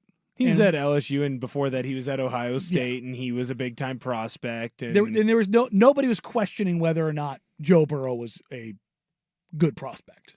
He was a good player that had some things he needed to fix, and then he blew up. Yeah. So, if you want to go to Vegas and waste your money, there you go, or online, or give it to me. However you want to do it. I'll invest better. Will you? Yeah, I got a guy. Okay. Coming up next, the Cincinnati Bengals getting it right. Danny and Dusty, today the fan.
I'm just letting this song play. It's a good one. It's a banger. Yeah. It's a good song. Jay-Z, to my generation, is a little underrated. We missed the Black Album. How? Black Album came out in like 2001. When were you born? 1997. Oh, okay. God, I forget how much younger you actually are. Yeah, no, like I think Gen Z, like I like Jay-Z, but like a lot of my Jay-Z knowledge comes from like Holy Grail, or not Holy Grail, but Magna Carta, that album. Yeah, same here. Watch the Throne. They're good. They're good albums. Okay. You should listen to them. They're very good. Oh, are they? What's the one that Run This Town Tonight is on? Yeah, I got nothing. They're good albums, man. I like Jay-Z. You just miss out on the 90s Jay-Z. At my age. The Black Album. Go on. And Blueprint. Okay. Well, look, and I'm not gonna lie. I'm just one of those. Even for stuff that I do know, music that I do like and appreciate, most of the stuff I couldn't tell you like what album a track is off of. I couldn't tell you the tracks, but I can picture the albums in my head because I had them on my iPod Shuffle. Okay. That's talking Jay-Z with Will. Talking Jay-Z with Will. That's the thing. Are you anti Jay-Z? No, I love Jay-Z. I don't know if you're the Jay-Z historian we should go to here. No, I just got put in the Rock and Roll Hall of Fame. It's like when somebody your age tells me Drake is the greatest rapper of all time. It makes never me want made to take a header off a bridge. Well, he just lost to Kendrick. So. Yeah, there you go. I'm babe. There were still some Raptors fans that were in their feelings at Summer League about that. Well, they have to be. I mean, like, do you? People get in their feelings all the time about their favorite athletes. They're going to do the same thing for their favorite actors, actresses, musicians. I mean, when you take the L, you take the L. Look, even as somebody watching on the outside in from this, I'm not exactly the biggest hip hop fan here. But yeah, how is it that Drake ever had like any sort of street cred after being on Degrassi Junior High and being a Nickelodeon in a wheelchair youth star? He didn't really claim a lot of street cred though. Well, but he claimed like he had friends who had street cred. Tangential.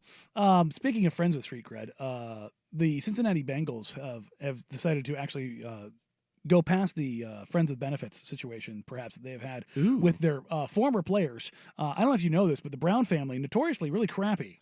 Yeah. Cheap and maniacal about previous players that have played for them. Remember in Hard Knocks when they had to walk across the highway so that they could go and practice? Yeah. Also just really crappy with their former great players. And they don't have a ton of them.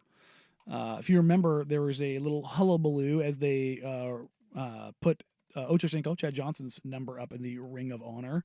They also took forever with Anthony Munoz, if I remember right. Yeah. At the time, I remember this is like I believe this is one of the first things Dusty and I ever talked about on the show was 2 years ago when they did Ocho Cinco. It was around this time in the summer. It was like, are they ever going to get to Corey Dillon?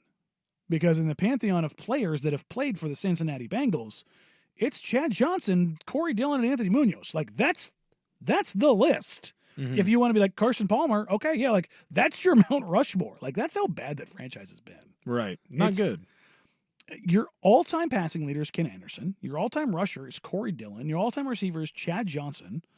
And according to Pro Football Reference, your all-time AV, your average value, belongs to Anthony Munoz. And your winningest coach is what? 9 Lewis, games right? over 500, Marvin Lewis. Yeah. Not good. Not a lot of prestige in the old Bungles. So you would think that they would take every opportunity they could to celebrate like those that were good. And it appears that the Bengals are actually going to go ahead and do it. If you remember, the end of Corey Dillon's career in 2003 ended with him throwing his pads into the stands and then getting traded. He went full Antonio Brown? Yeah, but his was after the game as opposed to during the game. In the middle of a play? Yeah. He had, at that point in time, had the most rushing yards in a game, 278 yards. Pretty good. Pretty good. And he amassed over 6 years, 8,000 yards. That sounds like a pretty good stat. That's pretty decent. Did well. That's really good. It's like his career, he ended up over 10,000 yards. Which you're not going to see much anymore. 11,241 yards, 82 touchdowns. And they're finally getting around to memorializing. Well, not memorializing, but highlighting his career. Highlighting. That's a better Listen, this is what he did. His rookie year, he played in 16 games, but only started 6. Ran for 1,100 yards and 10 touchdowns. It's pretty good. What was he averaging a carry? Like, what was he carry-wise that season? Total carries, 233. So he's 4.8. I'm going to say that. Well, that's a great average, but that's a lot of carries in today's game. So slightly different, but yes, different time. Okay, yep. Next. 20th all-time in career rushing yards, sandwich between John Riggins and O.J. Simpson. Like, again, historical context, he was a hell of a running back. Mm-hmm. Pretty good running back. Okay, so in the next year, so this is actually what's crazy. In one less game, he ran for exactly 1 more yard. He went from 1129 to 1130. The next year, in 15 games, 1,200 yards on the dot. Mm-hmm. The next year, 1,435 in 16 games. The next year, 1,300 yards in 16 games. The next year, 1,300 yards in 16 games. And that's all with the Bengals? That's 6 straight years with the Bengals. You're right. I don't think that they should care about him. Like, that is... He sucks. That is an absolutely incredible run. And he wasn't like a massive couple receiver, of them. Right? A couple of massive runs in there. He was about 250 yards receiving each year, too. Yeah. Like, nothing crazy, but, a catch here or there. But you're looking like his total yardage, he's 1,400 to 1,500 yards of total offense a year on a Bengals team. Mm-hmm. Like that, and that was the first good team they ever had. The Corey Dillon, Ocho Cinco, Carson Palmer group was like, oh, this is a functional football team. Not just a functional football team, a team that can get into the playoffs and possibly win playoff games. Probably should have. God, it's if Kimo von Ohoffen doesn't blow out Palmer's knee. You had your was that the 85 Super Bowl where they played the Niners? The Ken Anderson team, yeah. Not 85 because that's the Bears. Well, that was the 85 Bears playing in the 86 Super Bowl. Oh, sorry.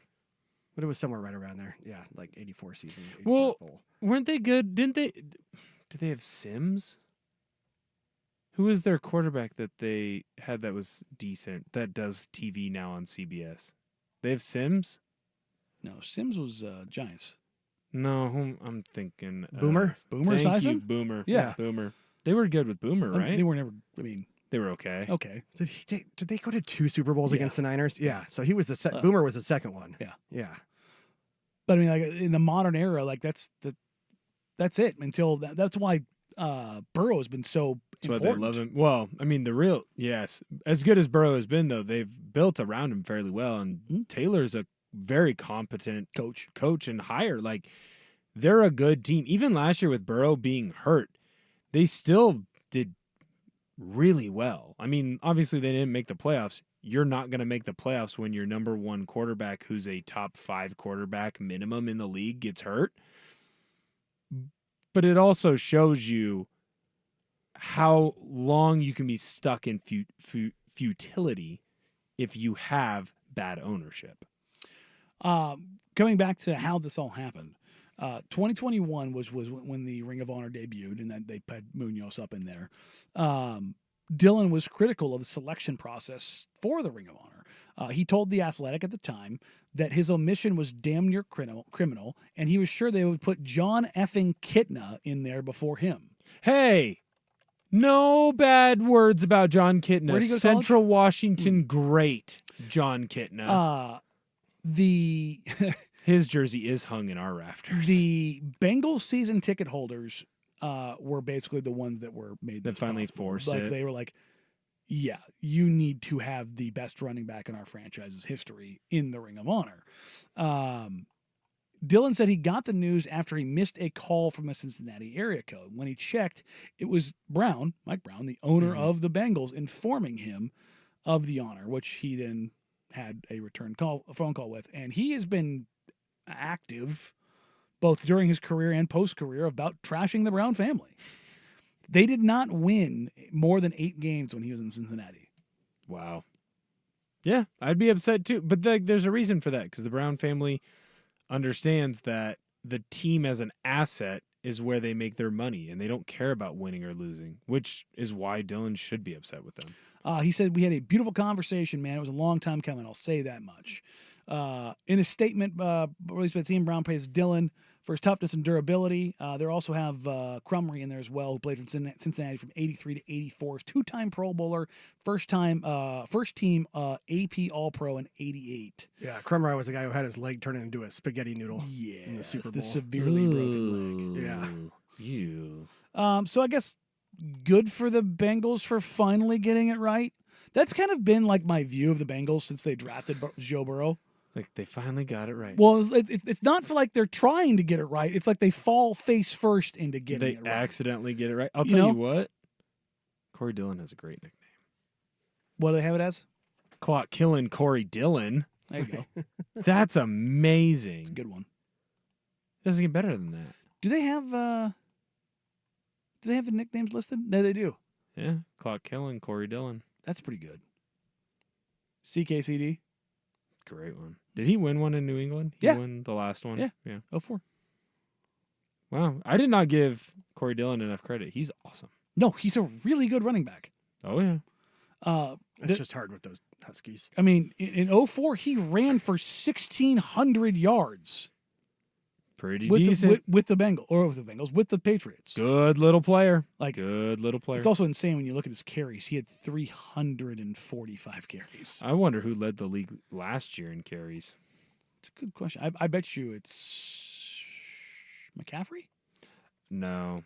I bet you it's like Derrick Henry or something. It's not Jacobs because he didn't get the ball the first 4 games of the season. Right, I'm pulling it up. No, I'm purposely stalling to see. I was going to say it's not McCaffrey. Are you sure? No, it's not. Well, I want to let me. Maybe he led the league in touches. He definitely led it. I would see touches. I think he led it in touches. That's what I'm thinking of. Derrick Henry. Was it Derrick? Okay. Guess how many? I already gave you the first number. 227. 280. Oh wow, that's higher than I thought. 280. That's still nothing though. McCaffrey 272. So you were in the ballpark. Yeah, no, you were in the ballpark right there. Right. Yeah. Here's 1, 2, 3, 4 times that Dylan had more than that, and not one of those did he lead the NFL in carries. It's crazy. Yeah, 345, 314, 340. Shows you how football's changed. Yeah, you're talking 100 more carries roughly. Well, and how many years was he the NFL leading rusher? Because if you look, not once. With a 1,600 total yards, he did not lead the NFL in rushing. CMC led the NFL in rushing this year with 1,400. The next closest person to him was Derrick Henry at 11. Curtis Martin led the NFL in rushing in 2004 with the Jets. How many yards? Just under 2,000. 1,697. Shows you the way that the game has changed, though. The running back position just isn't viewed and used the way that it used to be. Had your bell cows. Yeah, well, now, I mean, like, McCaffrey he's a unicorn. He's his own thing. But I think a lot of teams want more of, I mean, they're built in his mold, but I want a guy that I'm going to give the ball to 200 times, but he's still going to catch another 50 to 60 out of the backfield. I mean, you can look at the greatest PPR player for fantasy football was Alvin Kamara for so long because you knew he was going to get 20 touches. Yeah. But he was going to carry the ball 10 times a game, and then he was going to get 10 catches. Yeah. You were guaranteed 10 points just off of what they did and how they used him. And that's how you're going to see more of these running backs come into the fold. But that's also why they're never going to pay Austin Eckler, because you don't need the bell cow that's going to run for a bunch of yards. You need a guy that you can use for, or in Austin Eckler's case, the 3-legged years. Cow, because his leg's about to fall off.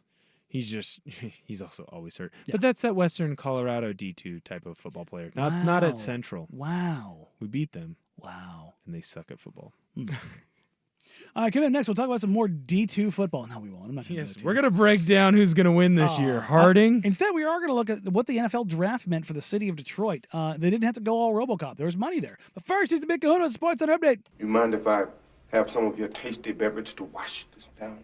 This is an Open Championship Week edition of Danny and Dusty. Brought to you by Langdon Farms Golf Club. Now, Now, from the Fan Sports Desk, a Sports Center update on 1080 The Fan. Jeff Rust here with your Sports Center update. First on The Fan, the first round of the 152nd Open Championship from Royal Troon has wrapped up. Daniel Brown is your leader after a 6 under 65. He is one stroke clear of Shane Lowry. Justin Thomas all alone 3 strokes off the pace at 3 under par. There's a logjam at 2 under, including Justin Rose and Xander Schauffele. Brooks Koepka, Scotty Scheffler, each at 1 under par. Tony Finau, Jordan Spieth, even. John Rahm, Jason Day, Phil Mickelson, Colin Morikawa, 2 over. Dustin Johnson, 3 over. Ludwig Oberg is 4 over par. Meanwhile, Rory McIlroy and Wyndham Clark, each with a 7 over 78. That's tied for 129th. And Ricky Fowler and Tiger Woods both sit at 8 over. ESPN's Adrian Wojnarowski reporting the Clippers trading guard Russell Westbrook, a second-round pick swap and cash to the Jazz in a sign-and-trade for guard Chris Dunn. Westbrook is expected to agree to a buyout with the Jazz, clearing the way for him to sign with the Nuggets. The Blazers continue Summer League play tomorrow night against Tijan Salon and the Hornets. 8 o'clock tip on ESPN2. Donovan Clingan leading Summer League with 12.3 rebounds and 4.3 blocks per game. Mariners start the second half of the season tomorrow night hosting the Astros for a crucial 3-game set. Seattle's lead over Houston in the AL West now down to just 1 game. More sports scores and stories in 30 minutes. I'm Jeff Rust at the Fan Sports Desk. Listen live or on demand on the Odyssey app, the Fan's desktop player, or tell your smart speaker to play 1080 The Fan. Your favorite fan shows are on YouTube. Mash the subscribe button and like us for live streaming video and 1080 The Fan on demand.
Well, if you remember the NFL drafts, you saw the absolute mass of humanity that descended on Detroit for the multi-day coverage.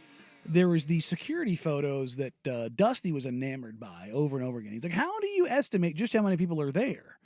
And you just kind of know how many people are in a kind of a general region. Make a and guess. I mean, it ended up being a couple million people that came through the city. That's how insane it got. They had upwards of, I want to say it was 400,000 people come through on draft day. Well, I mean, the one picture on night one, it's like they have the whole area. Like, this is where all the fans will be for the draft. And then it goes for another, like, 10 blocks. I mean, it was a mass of humanity. It was, it was so many people. Joe Pompliano, who has a bunch of news and notes as it pertains to business of sports, has the photo from like the top down, like basically above where McAfee was filming. Right. And if you remember when the Lions came back on the clock late in the day on day one, all of the people that came running back up to the stage exploded. As you could see, the McAfee crowd was either intoxicated and or high. Yes. The answer to that question is yes. A lot of dry eyes. That was definitely a you needed Ben Stein to sponsor that segment from McAfee. But this is the total economic impact, according to Joe Pompliano and the research data he has. Total economic impact of people coming into town, $213 million generated. That's insane. Insane. 161 million came from out-of-towners. There was 50 million viewers on TV. 30% of all attendees traveled more than 100 plus miles. They had, 775,000 in the downtown footprint of Detroit? Yes. Fans from all 50 states and more than 20 countries attended the draft. One fan came 11,000 plus miles from Australia. Australia to Detroit is probably about as far apart geographically as you can get. It's a pretty far walk. I mean, yeah. I mean, you can't even use it on Google Maps anymore. You remember that back in the day? You used to be able to have. I used to love that. That was the best thing. You used to have ever. it would go like this straight line through the water, and then they just stopped doing it because they're like, well, you can't actually do that. It's like a bunch of nerds. Well, you could if you go out there and if you were a hippo, Wilson this thing. Wilson. I have seen that. Hotel occupancy rates ranged from 74% on Saturday to 92% on Thursday during the NFL draft, meaning basically almost all of the rooms in the entire city were full. That's awesome. But that's why the NFL started moving the draft around. One, because then they can start checking off boxes of places that they will never bring the Super Bowl to, and so they don't have to pretend like they're going to bring the Super Bowl to them.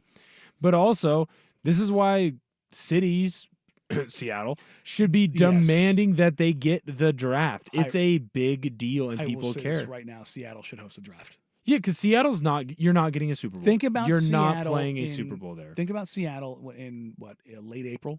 It's beautiful. I mean, it could be crappy. Could be crappy. It could be beautiful, but it could also be a really, really, really nice spring day, and you've got 2 stadiums to work with. You've got the entire downtown area to work with. You've got all of the rapid transit. You've got all of the hotels. You've got the you got Pike's Place. There's all kinds of water stuff to right do. there. You can do a little what do they call it? Not the tailgating on boats. The sailgating. Oh, sailgating. Yep, totally. There's so many different. I could see this event crushing in Seattle. Yeah. And here's the thing, Seattle's not getting a Super Bowl. You're just unequivocally not. You're not a Super Bowl city, first of all. And second of all, they're not going to be in Seattle in February. You're not. They don't want it. Keep the Super Bowl. Look, the Super Bowl needs to be in a sunny spot. This may be a controversial take to some people. Keep the Super Bowl. Look, this is me. Go ahead and grab this one, Jeff. I'm pro-segregation in the sense of keep. This broke, Jeff. Keep the Super Bowl below the Mason-Dixon line. I love white. I'm not going to go that far. Yeah. I am keep the Super Bowl below the Mason-Dixon line. I am pro the Super Bowl being in a place that can't be affected, the outcome of it, by weather. So go sunny. And then use the draft. Look, you want to push it to May anyways. Push it to May, the first weekend of May. push it to May and make it, in the cold weather areas. This is perfect for Detroit. I know Detroit has had a Super Bowl or two, but they're probably not going to have many more because they want it in those sunnier spots. They want it in Vegas. They want it down in Louisiana. They want it in Atlanta. They want it in Texas, LA. Use this to generate money for your other cold weather spots. This is your Cincinnati's, your Seattle's, your Detroit's, Chicago, Minnesota, Green Bay. I bet you a draft in Green Bay, I bet it goes nuts. Would go bonkers. Do you have to move it to Milwaukee though? Probably. But still, it goes nuts. Yeah. And it probably links with some sort of NBA playoff thing, depending on the year that you do it. I mean, you'd have to do it like within the next 2 or 3 years. Pretty quickly. But honestly, go anywhere but New York. Yeah, New York New York had it for so long. That's what I'm saying. Like put this on like a barnstorming thing. That's so crazy. The tax impact from all the visitors spending was about $12 million over the course of a couple days. $12 million. That's a hell of a windfall. That's awesome. But it's also awesome for the city. Mm-hmm. It's awesome for the businesses down there. Yeah. It's laid out perfect. I mean, that's great. The NFL does this in the sense of like they go, hey, bring in money. And that's what they do because their audience is going to go somewhere and they're going to spend money. It's why they're the kings. Yeah. You know who else is the king? L.A. Well, no. LeBron. Felix. You were close when you said L.A.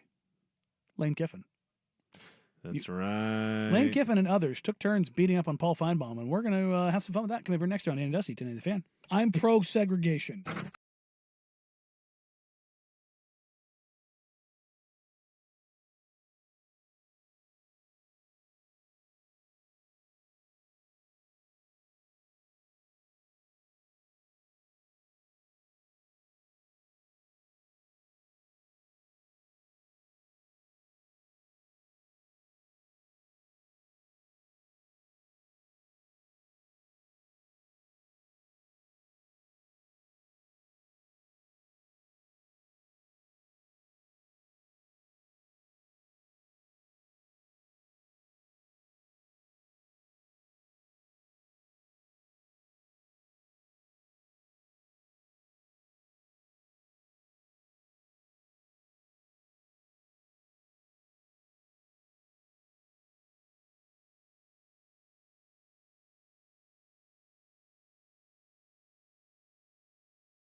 College football media days and SEC media days are firmly and totally underway.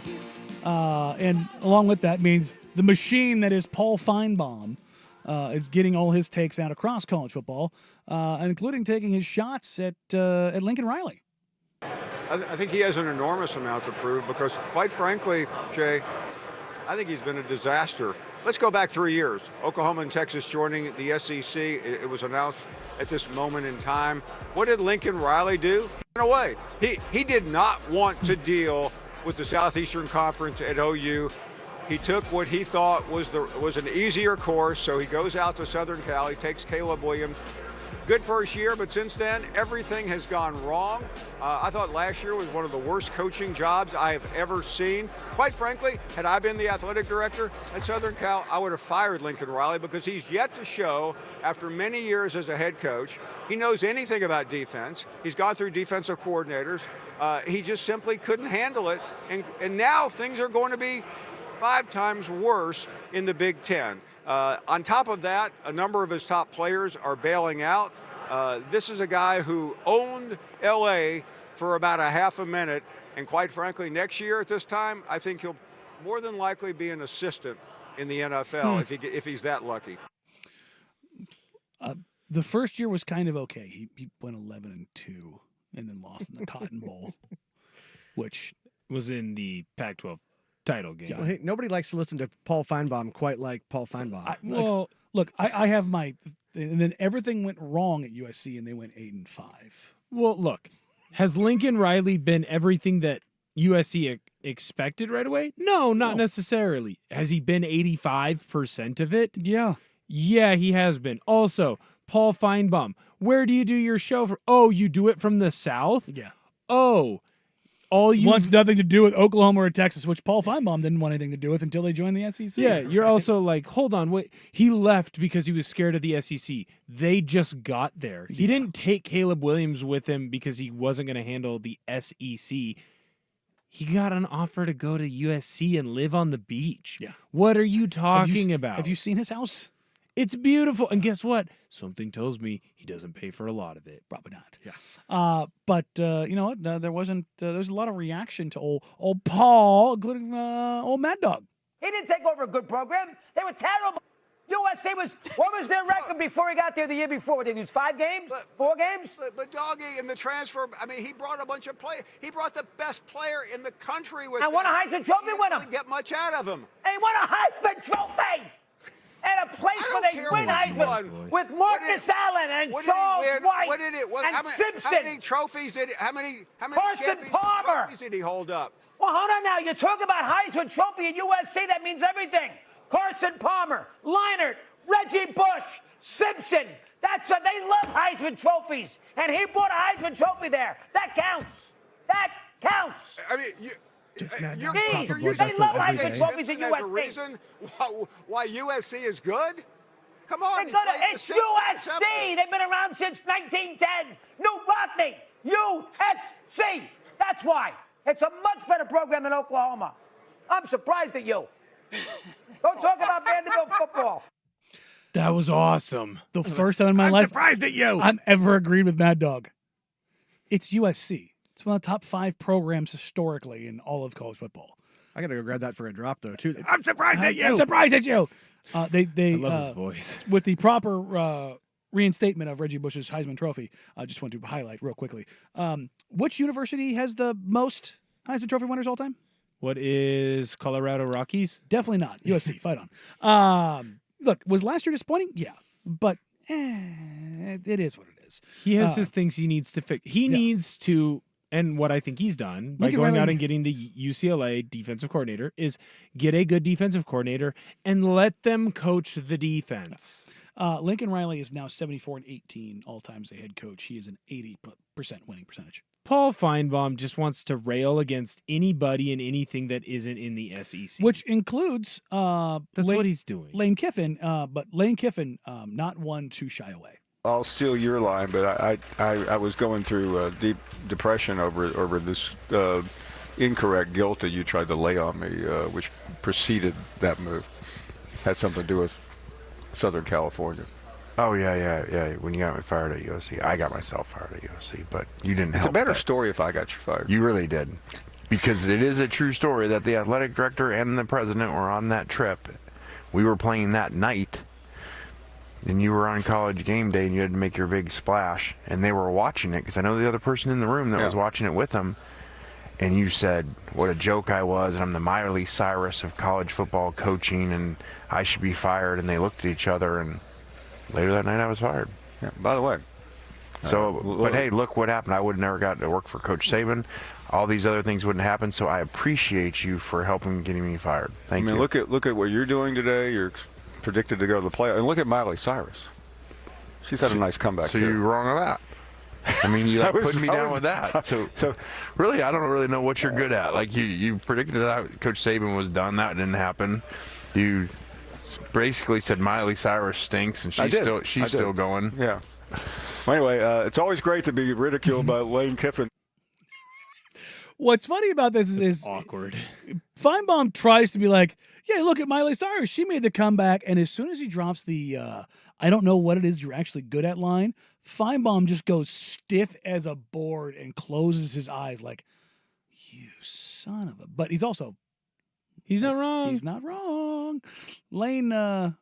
Just look at take Lane having nothing to do with Lincoln Riley. Just a little tie to USC. Just coming full circle, sticking the knife in Paul. And look, you to be Paul Finebaum, you are going to put your foot in your mouth because you say egregious, over the top things every day. Well, and you just defend the SEC.